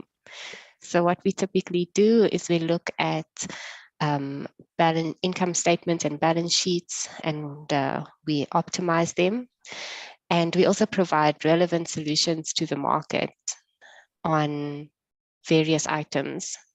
The first one could be IFRS 17, a transition, which we'll be taking you through today. And what we also look at is typically financing solutions. So if insurance companies want to sort of upfront some of their future profits on some of the existing business to fund new business or grow their existing business, we are able to assist. And yeah, so we're a team of 5 people. We report into Singapore. We have access to global capability. And yeah, we're here to serve the market. All right. Good. Thank you for that introduction, Lauren. Hope everyone can see the screen clearly now. Cool, thanks. We can. So yeah, yeah, as I said, thank you again for the opportunity and for that wonderful intro, Lauren. So today we will be looking at just some IFRS 17 commercial considerations. We'll have a quick background and intro. If there are questions, you know, you let us know. Try to go through it in an easy and understandable way as possible. So IFRS 17, it's new principles-based standard for reporting, and it will be coming into effect from 1 January 2023. So all financial years beginning 1 January 2023, beginning or after 1 January 2023, will need to be reported on using this standard, this IFRS 17 standard. Essentially, there's also a component of having a comparative year that needs to be adhered to. So that means that for all insurance companies reporting in 2023 under IFRS 17, they need to have some year that they can use to compare those values with. For companies with financial year ends December, for example, that means that they need to start have some value, some IFRS 17 valuation or reporting this year. And then when the financial year starts on 1 January 2023, they'll need to report solely on IFRS 17 and use those values to compare against these ones. So time is of the essence for some major insurance companies. And yeah, if there are questions, we're here to help. As I said, it's principles-based reporting standard, and the major purpose behind it is just to allow investors, policyholders, and all other stakeholders to have a consistent and transparent measurement or a transparent comparative standard that they can look at insurance companies across different regions. So one is able to quickly look at an insurance company based in South Africa and compare that against one based in the UK, for example, without their worrying that there are different sets of standards that may not give the same values or may not give the same understanding. The major things that the standard tries to improve upon then is that comparability and then transparency around the sources of profit, for example, for its insurance company. So there's an element of, as I said, principles based of the standard, and there's a small element of prescription of just around how things are structured by the companies, by the insurance companies in their reporting. Looking at the balance sheet, we're getting into this small prescription thing I mentioned of how the balance sheets of companies are expected to look going forward, and then how this will aid this comparability. Assets, equity, and other liabilities, those are not changing from the current standard IFRS 4 that much, but it's this introduction of these two components of a contractual service margin and a present value of fulfillment cash flows that has come in. The contractual service margin, one can think of that easily as the unearned profit that insurance companies expect over time for carrying out the insurance business. And then the present value of fulfillment cash flows are essentially the risk adjusted or expected cash flows that are related to carrying out the insurance business. So it is cash flows for fulfilling the contract, lack of a better word there. So let's look into this contractual service margin and present value fulfillment cash flows just in a bit more detail, and how that will then lead to these commercial considerations for insurance companies as well. Looking at the present value of fulfillment cash flows, as we mentioned, cash flows for fulfilling the contract or carrying out the contract. So it has two components to it. I said it's risk adjusted value for fulfilling the contract.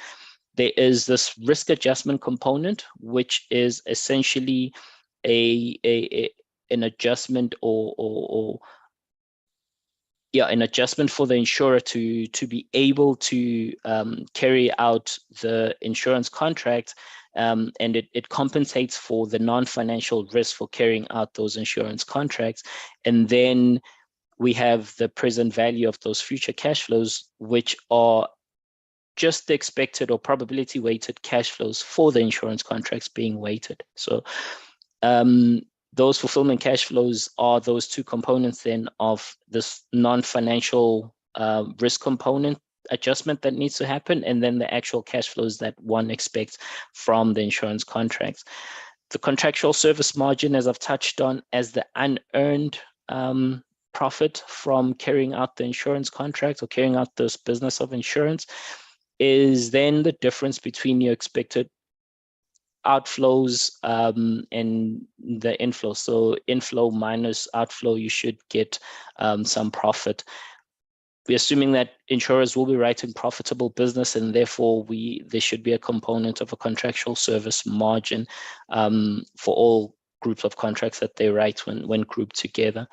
Looking at this contractual service margin in just a bit more detail, at inception, when contracts are written or contracts are grouped together to be valued, the insurer looks at that and says, okay, I expect to earn this much profit over time.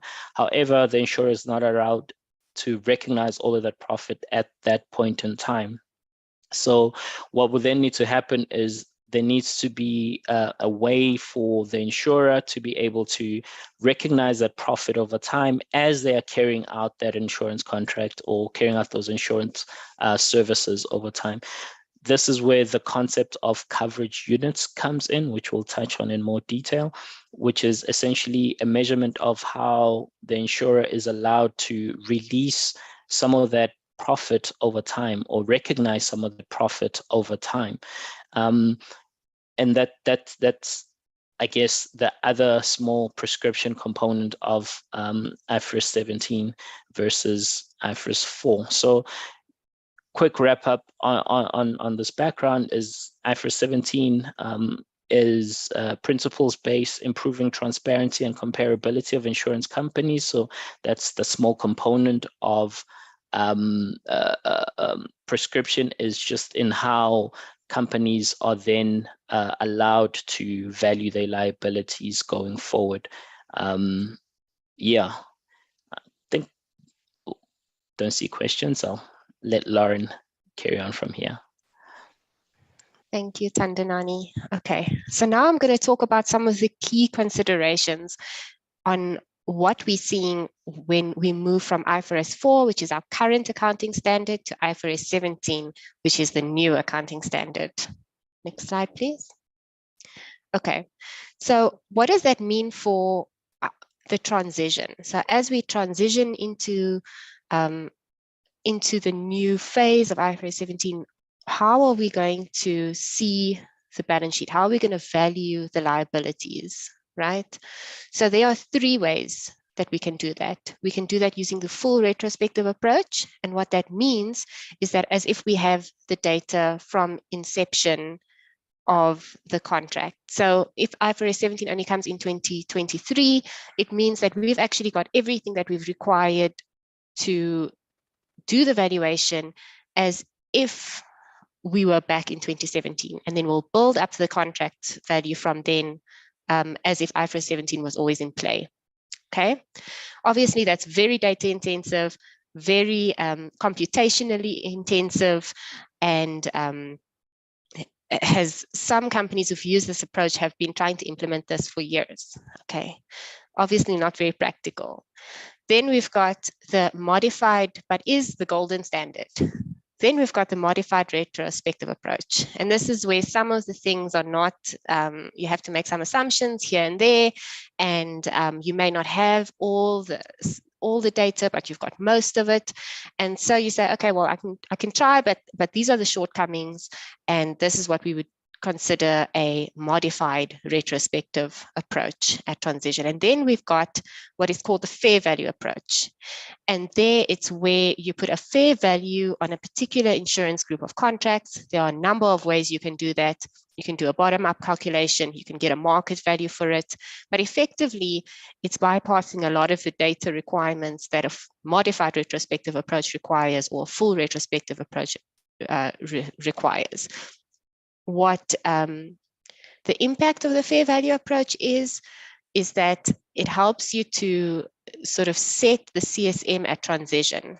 How do you do that? Well, it's the difference between the fair value, which is, I suppose, the market value or the value for that you calculate for that group of contracts, and you minus what Tandana introduced as the fulfillment cash flows. And that balancing item would then be the CSM, what we would consider to be the future unearned profit in that group of contracts. So many companies would say, okay, then, well, we've got a lot of data for some contracts. For the big clients, we don't really have that much for the small clients. What can we do? Well, the IFRS 17 standard does make allowance for you to use a combination of the two. So if you would say, okay, well, I'd like to use the modified retrospective approach for most of it, and then the fair value approach for those little contracts, that's very much an option, and you would be able to do that. Assuming you don't actually have the data to support the fair value approach, you should be able to do that. Okay. Next slide.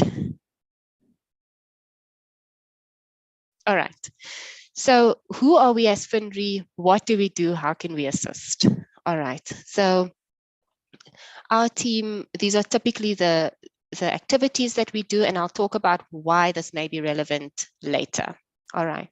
So we've got merger and acquisition capabilities. So we can put a price on certain insurance group of contracts.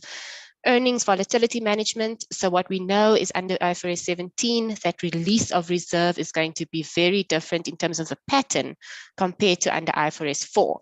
So maybe under IFRS 4, insurance companies may have had some discretion around the release of the reserve to offset any potential volatility that's coming through, maybe because of a pandemic or some cyber risks, claims. Under IFRS 17, those options are going to be a lot more limited. There's going to be a lot less discretion allowed in how to manage that volatility. So we also have some options for that, some opportunities there, and some solutions. All right, new business strain. So under the existing IFRS 4 financially motivated reinsurance, financing can be used to support new business strain, to help pay for commission for financial advisors, and possibly to expand your business. What we would do is, the immediate question is, under IFRS 17, because of the impact of the change in the release of profits, is financing still, new business financing still an option? And the good news is, yes, it is. And if you're looking for how to implement that or advice around that, please do come to us, because we spent a significant amount of time trying to understand it and understand the boundaries around what is possible there. All right, the other ideas that financially motivated reinsurance can support is sort of dividends upstream if there is pressure on solvency. So we provide sort of capital solutions, and then what I'll talk to a bit further, specifically in this context when it comes to IFRS 17, is what does it mean when we are going to have a change in profit release and possibly the level of profit? And what does that mean for our KPIs? What does that mean for our financial metrics?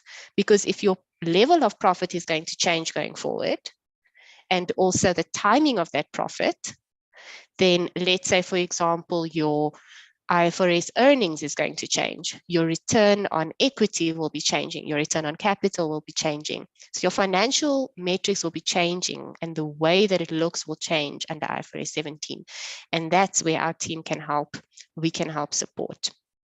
Okay, next slide, please. So how and specifically where will we be targeting, right? Sort of these solutions. Okay. So what we've got is two things. There is the CSM level at transition that we have a solution to help support. And if you fix it at certain levels, then that can impact your profit release over time, right? So you could talk to us about that if you are interested in that. The other option is how these coverage units are then going to be released. So as Thandanani mentioned, under IFRS 4, it is not as defined as under IFRS 17. How is it defined under IFRS 17? Okay, so it's defined by using the determination of a choice of coverage unit for a group of contracts. So what is a coverage unit? So the coverage unit is chosen to allow for an orderly release of profit for the group of contracts as it is earned over the period. Okay, so it's not a very prescriptive, but it does have some prescription around how you can release this profit. All right, so examples of coverage units for a long-term insurance contract would be the sum insured, sum at risk, so how much cover is on the contract. So if you have a contract and the sum insured is 5 million rand, that would be what they would consider a coverage unit, for example. Another possibility would be premiums earned over time. Okay, so what's important to know is that the pattern for the profit of release under IFRS 17 and under IFRS 4, which is the current standard, is likely to be different, and that would then impact your financial metrics. Okay, so this could also lead to a discontinuity in the reported equity at transition. Why do I say that? Well, because under IFRS 17, there may have been more discretion around how you can release it. In South Africa, what we have seen is that there's a lot of margin in the balance sheets. So typically, insurers would zero-wise any negative reserves. And what does that mean? Well, it would say they would hold that means that they would hold a bigger liability than they actually need to. And so by holding a bigger liability, that is capturing more of the profit now. So they will release more profit in future instead of taking credit for it now. Okay. So what does that mean? So under IFRS 17, they may be holding back under IFRS 4, they may be holding back quite a lot of that profit.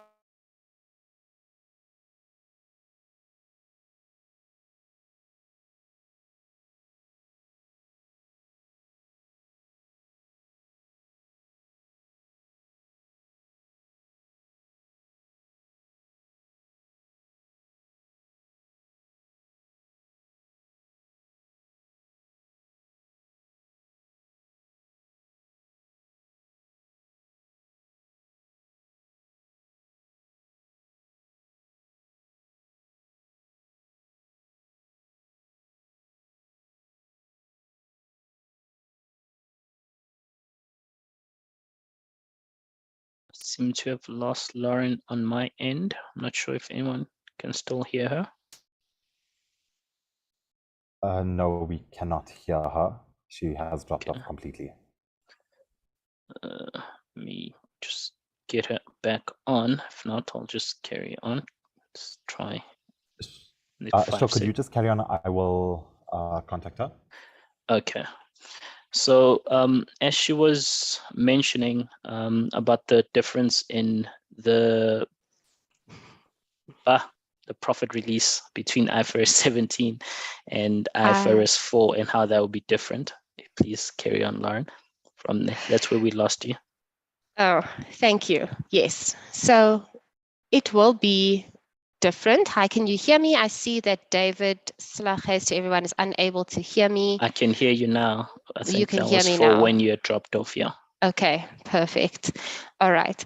So what that means is that the profit release under IFRS 4 will be different to under IFRS 17, and that would then impact your earnings, your IFRS earnings going forward, and also your KPIs. So where, for example, companies are rewarded for particular levels of earnings or profit over equity, for example, that metric will be changed. Not metric, but that level will be changed because of the introduction of IFRS 17. And these are the key items that we have had discussions in the market on, and some of the items that the market is concerned about. So we have developed some solutions in order to support. And if you would be interested in hearing about these, we would be happy to have a discussion with you. All right, so I think that's the end of my slideshow. It is. Wonder if you can touch on the acceleration of the tax liability. Okay, yeah. So the acceleration of the tax liability. So tax is paid when profits are announced, where profits are declared. So because more profits are likely to be declared at transition because of this lot of discretionary margin that will be released as a result of the introduction of IFRS 17, that would then result in profits being declared and also possibly a tax liability. There are talks, especially on the life side, with sort of groups of insurance companies who are getting together and having discussions around this and saying, what can we do? What are the options? How are we going to deal with this as an industry? But we also have some ideas as a reinsurer if you'd like to discuss this further. Is that, Tandanani, would you like to add to that, or? No, that's perfect. So it is I think that acceleration of the tax liability is very particular at transition for insurers. So as they transition from IFRS 4 to IFRS 17, and they set that initial CSM level for those group of contracts. So yeah, as Lauren mentioned, we do have some ideas, and more than happy to discuss that in more detail. Tanjanani, we do have a question from Fred Harkey, who's asking if we should buy life insurance company stock now if the release of profit is going to increase. Not a financial advisor or a stock broker or any sort, but it gets back to Fred. It gets back to how will companies then decide at transition how to do this. If they do release more profits at transition, there may be tax implications, as we are mentioning. So it will be company dependent, and the different companies will, they will be starting to give out information in the market on how how they'll be doing things going forward. Lauren? Yes, but we by no means, both of us are actuaries, and we by no means are able to give any sort of financial advice, unfortunately. Yes. All right. Are there any other questions? Well, thank you very much for having us. It's been really a privilege to speak to you today, and please do contact us should you have any questions around the presentation or like to discuss any items in further detail. All right. Great. Thank you. Bye. Bye.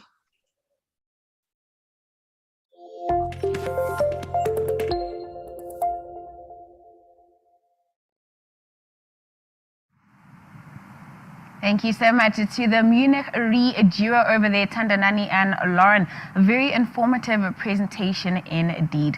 Well, we are down to the last speaker of the day. Bert Wiening is a partner at Action Coach, and he's going to be talking to us about the top 5 risks for SMEs in 2023. Bert, take it away. Just give me a moment, please.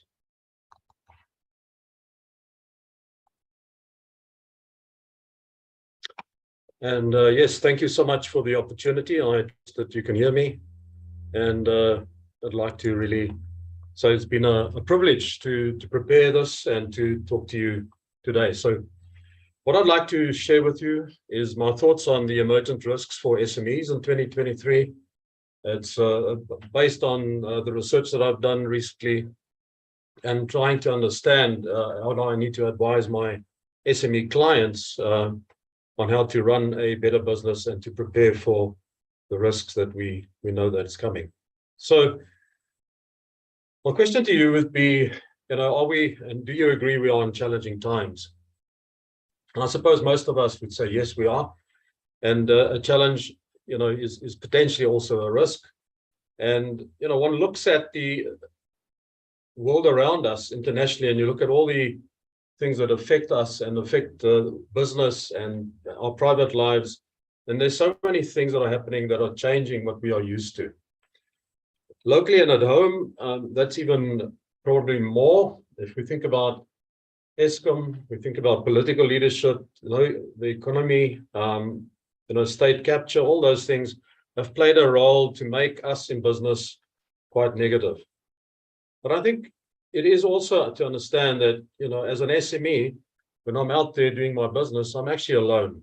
I need to make sure that works for me, and I need to make sure that there's money to pay the bills at month end and the salaries that I need to pay and so on. And that's what really we're struggling with every day. And I see that from the businesses in my sphere that I work with, and, obviously that we see every day. So what I'd like you to perhaps do, if you don't mind, is perhaps just take a minute in the chat box and just type in, what is your biggest business risk that you're facing right now?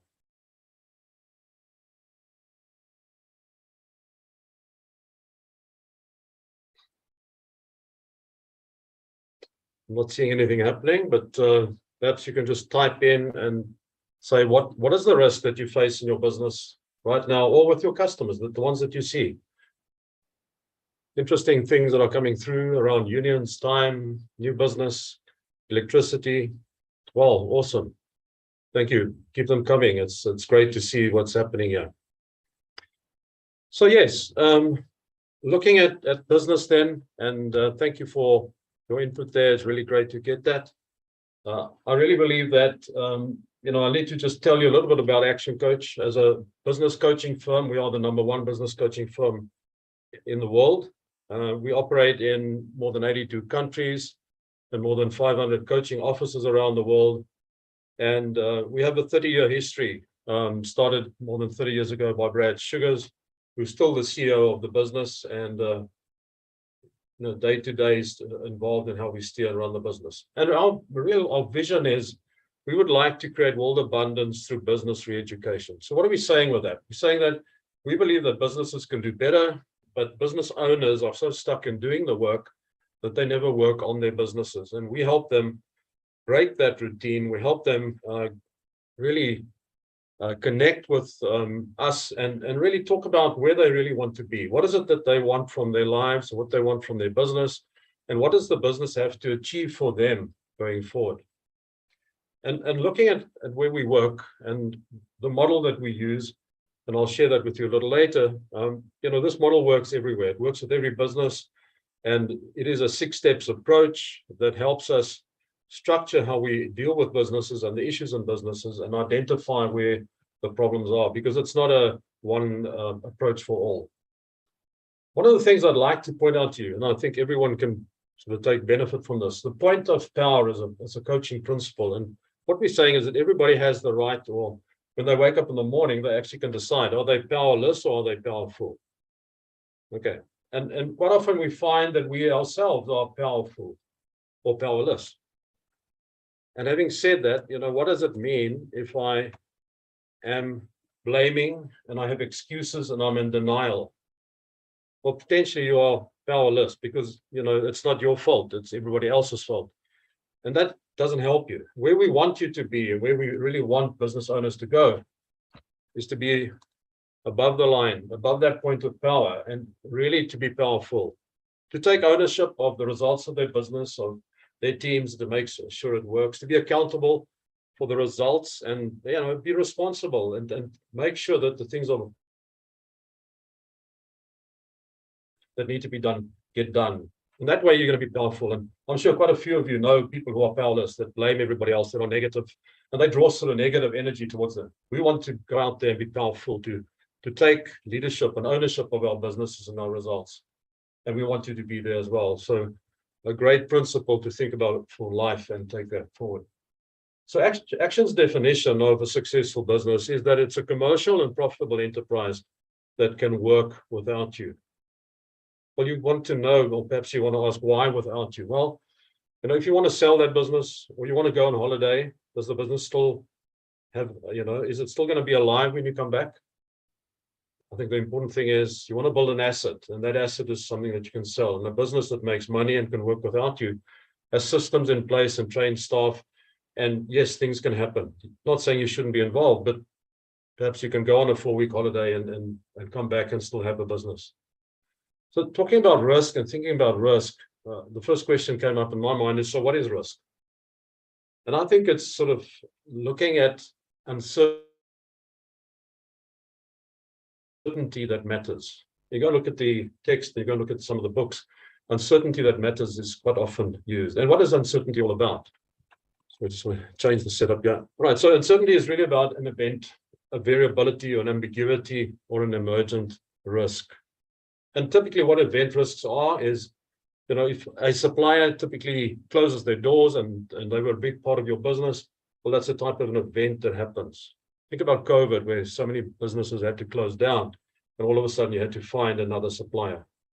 A variability risk is typically exchange rate. There's a process that it's determined, that's predictable, but the outcome is not. And it's influenced. It's almost like throwing dice, and what the numbers are is a bit of luck. Ambiguity, you don't have the knowledge, so you don't know that you're taking a risk. And then emergent risk is typically the black swan event, where in the 16th century, everybody thought there were only white swans. And then one day somebody discovered the black swan in New Zealand. And that's like, okay, well, we never knew that it was there, and now we know. All right, so you need to really look at that then and say, risks can also be an opportunity. They're not only a threat, but they can be an opportunity. And we saw that in COVID, that quite a few businesses, pharmaceuticals, for one, grew exceptionally because they actually hit the market, they had the product, and they could supply the service. Not all risks are bad, and some are good. And in business, risk is mainly about the impact on time and money. And I think if we think about risk in that way, that's important. And I think then the other point is, you must remember that you cannot take account of all the risks we saw, because some of them you just don't know about, or humankind doesn't know about. Looking at Clem Sunter's studies and work around key uncertainties or key risks, he talks about external uncertainties that are usually beyond your control. But I think the important thing around that is our response is in our hands. Your response is alleviate the impact of that uncertainty within your control, so you can make decisions to make sure that the risk doesn't stop you from being there and running your business. You need to look at the main uncertainties that can have an impact on your business and affect the outcome. And perhaps each of you should actually evaluate that and say, how do I deal with that in my business? And yes, Eskom is, a negative and whatever, but we have to, despite that, have a business that makes money so that we can look after our family and we can put food on the table and pay the bills. So how do you manage risks? Well, there's a number of ideas and thoughts around that. The one is you can just accept it. Okay, the risk is there. We're going to take that risk and we move on. We can reduce the risk. So take steps to minimize the impact of that risk on your business. You can transfer the risk. Think about perhaps carrying stock, make sure that your supplier carries the stock and you don't have to. Exploit the risk. What are the opportunities to grow your business, perhaps change things and do better? You can ignore it, but that might be at your peril. And then try and avoid it is perhaps the other one. So there's a number of things that I want to share with you, and I saw risks that SMEs must be aware of. Firstly, I think it's the marketing effectiveness. We're going to be out there, we're marketing, and perhaps with these risks and things happening in 2023, our marketing is, it's cluttered. There's so many people out there, and how do I stand out? Then losing key members of your team. Suppose in South Africa, we see a lot of people emigrating and leaving the country. What are those skills mean for your business and your people? Losing key members of your team. Sorry, that's a duplicate, sorry. There's then the financial side of the business, and then the burnout risk. Really understanding how we deal with burnout and so on. So let's look at the first one, marketing effectiveness.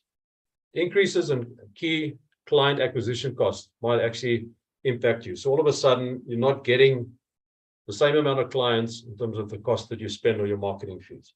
Lead generation, numbers change. You get less leads, but you spend more money. Prospects delay in buying decisions. People put off that decision because perhaps cash isn't available or whatever the reason is. Management hasn't made that decision. And you keep on pushing, wanting to close the deal, it's just not happening because there's other things that are more important. Or perhaps your USP or unique selling product proposition or customer value proposition is no longer unique and doesn't work. So you need to look at that. So how do you change your business model to deal with that? Well, first of all, I think you need to unpack the dissatisfaction and vision, D&V, dissatisfaction and vision of your client. Understand why there is a resistance to change, perhaps, and what has happened and why they're not buying from you. Another way to look at it, what is your client's miseries and miracles? And that, has that changed? And can you get them away from their miseries and can you move them towards the miracles?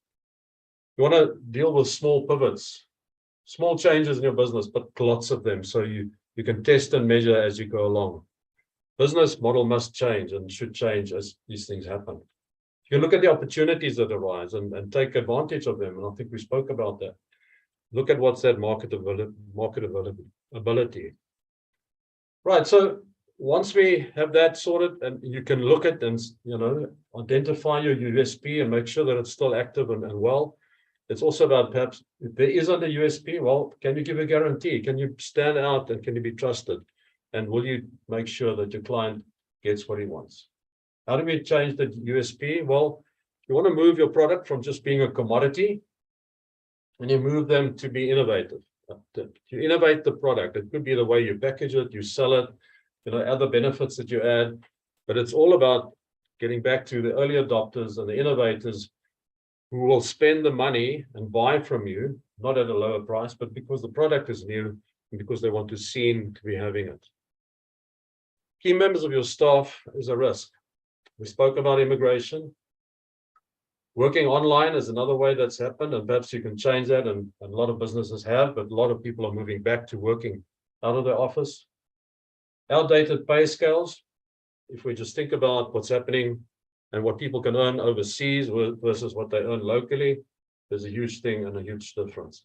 Outdated pay scales need to be addressed, and you need to look at that to maintain your business, specifically in the IT industry, I think, at the moment. Business survival versus growth stage plays a role in terms of where's your business? Is it a consolidation stage? Do people see a future? Do they want to grow with the business? And then obviously the salary and wage demands that they have might suit you or they might not. Looking at keys to a winning team, there's a number of steps that we believe need to be in place, that actually will help you build that team. But it starts with you as the leader, as the strong person that takes the lead, that has the vision, and people will follow. So set a common goal. Make sure everybody understands the risk of the game and what is that action plan. Support risk taking. Make sure everybody buys in and that they're included. And then from a recruitment perspective, bring on the right people in your business. As your coach, we can help you build that team because we believe that the business owner is the person who needs to be in charge of the right team and must put them in place. And that then makes sure that the customers are served. So the team serves the customers they will then come back and buy from the business, and we'll make the profits in the business that we want to. And that just, once that wheel starts to work, the flywheel will create that for us. A sudden reduction in sales. So we found in the past that sales have actually decreased significantly overnight. Be that because of shutdowns, be that because the market has just changed. Just think of airplanes and flying and all that. Existing customers buy less, or they buy less often. The market is shrinking because everybody's in that market, or the people are moving away from it. Inflation pressures are pushing up the price of goods sold, and that really needs to be pushed on to your customer. And then the client and cash flow forcing lower stock holding is important. So, and also today we know that sales might be severely impacted because there is just no stock. It's not coming in, the ships are not bringing them in as they used to. Okay, so what do we do? Well, first of all, you need to do sales with compassion. The two main pillars of great salesmanship are being competitive and compassionate. And I suppose it's about that rapport. You need to build up the relationship, make sure people trust you, and you need to show real interest in their lives as you build that relationship. So the tone of selling must change. Serious customer focus needs to be there. Remember that you still want to sell. You still need to close. Yes, it's a difficult time, and you need to understand all the pains of the people and the miseries, but you need to close still because the business needs the money. You need to set a purpose when you go and sell. What is it that you want to achieve? How do you go out there with that customer? What's your strategy? You need to look at relationships. And we know that people buy from people. And remember that you need to reach that emotion for people to buy from you. From a financial perspective, we know cash flow is huge. And right at the moment with a lot of clients, and just yesterday I had a session with about 25 business owners. Again, cash flow came out as the number one issue. Increase in fixed costs. Inflation is driving things up. Shareholders are expecting more. Price discounts, your clients want them, but can you really afford them? We know that business owners give discount before they can count. And that's a huge problem. You need to make sure that your abnormal cost pressures, inflation cost pressures, like the fuel price, it needs to be passed on to your customer. If you're not doing that, and you're buying 400,000 liters of fuel a month, like one of my clients, that's a severe impact on your cash flow and cash drain. So you need to look at money mastery. You need to understand where the business's break even is, and what is that profit that you need to make, keep the doors open and to keep the stakeholders happy. You need to maximize that profit as far as possible. From a cash flow perspective, revenue is vanity, profit is sanity, and cash is king. So having cash in the till is probably the most important thing for you and your business, so that you can pay the bills and you can do what you need to do. It might be a good time to look at your cost structures and say, do I need all this? Can I do it cheaper? Can I change contracts with suppliers and buy better? There's all sorts of stuff you can do. You want to keep important suppliers and partners involved in the business. You want to make sure that they are still buying in, that they know what you're doing, and that you are going to be there for the future. You can look at, we spoke about cost structures, and then I think the main thing around cash flow is it's sales.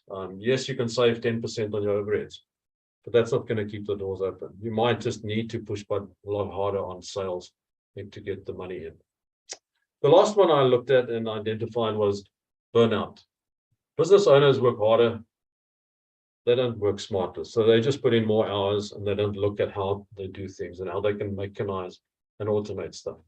That financial pressure goes back to your house. It's about the family feeling it when you're at home, or they see it when you're not at home because you're still working. The lack of delegation in your structures, and that's then not having the right people to delegate to, could be a problem. We spoke about family pressure, no clear path to drive growth, and then working in the business and not on the business. Really an issue that we know. So the question is, as a business owner, and perhaps in your life, if you're not a business owner, do you have a growth mindset or do you have a fixed mindset?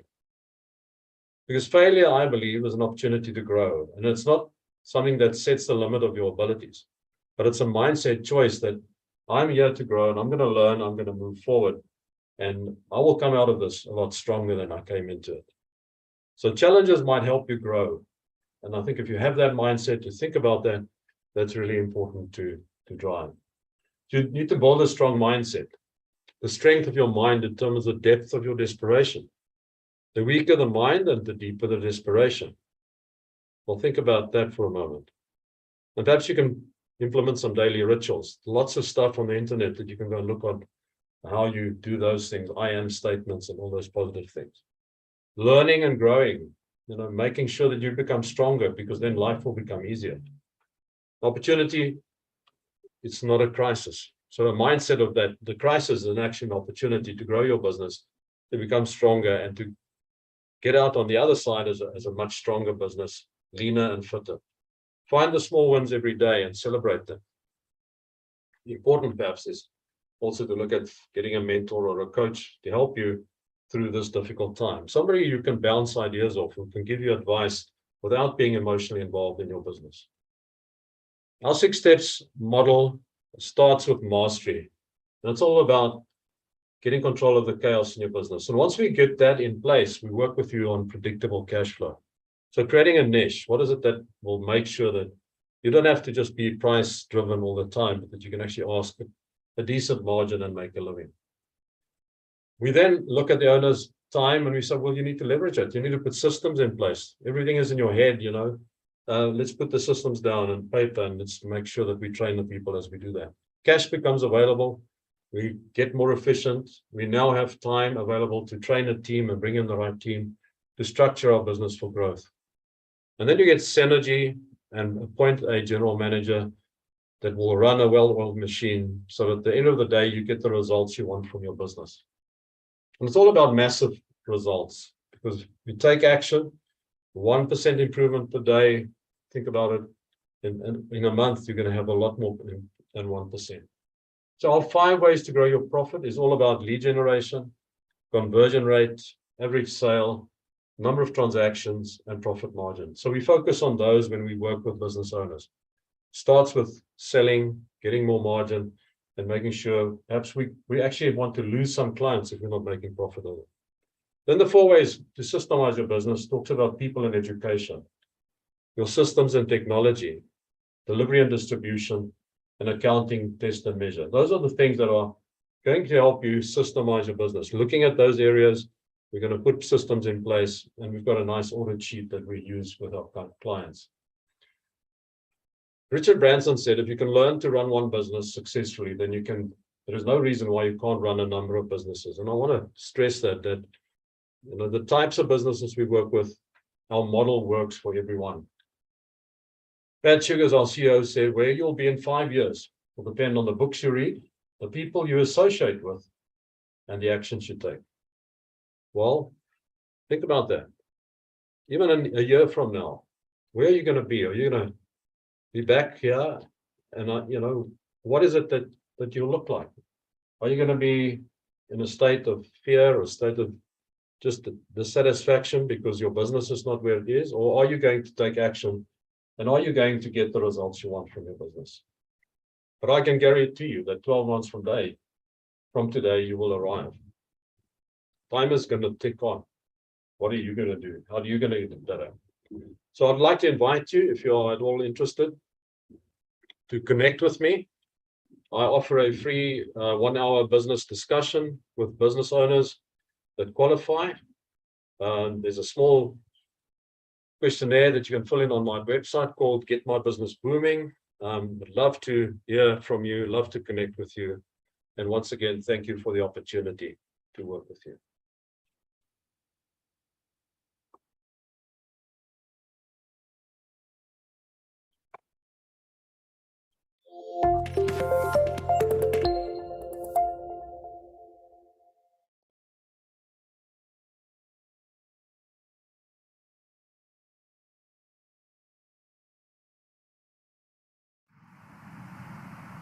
Thank you so much, Bat. Well, SMEs form an important part of our economy, so it is critically important that we address some of the emergent risks as they relate to the sector. So thank you once again. And just like that, we have reached the end of our session. It's been absolutely fantastic. A huge thank you once again to our headline sponsor today, Munich Re, our event partners, the IRSA, as well as Cover. A huge thank you to all of our speakers for availing yourselves to share your valuable insights. And last but certainly not least, a huge thank you to all of our attendees for your continued support of InsureTalk. I mean, we exceeded 2,000 attendees today, which is truly fantastic.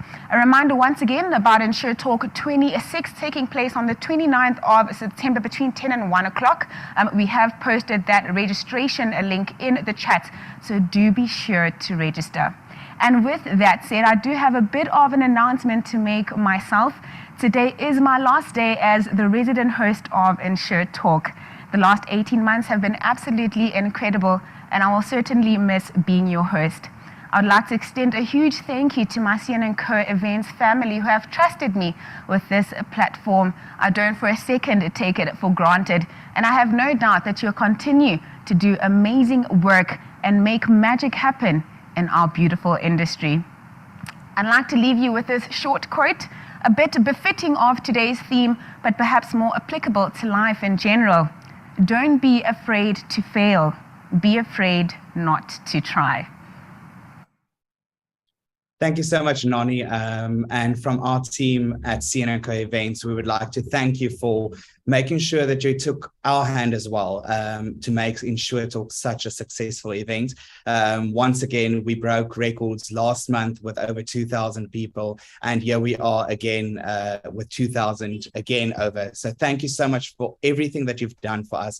You are super special for the InsureTalk brand, and you will always be Miss InsureTalk. So from our side, thank you. And thank you to all of our attendees for taking this journey with us, as well as Nani. But Nani, from our side, we will definitely see you again at one of our InsureTalk events coming up maybe in the future as we are launching the live sessions, and definitely in the insurance industry because we love your work. You are a phenomenal MC, and I'm sure that we will work together soon. So thank you very much from us to you. We really appreciate you, and thank you so much.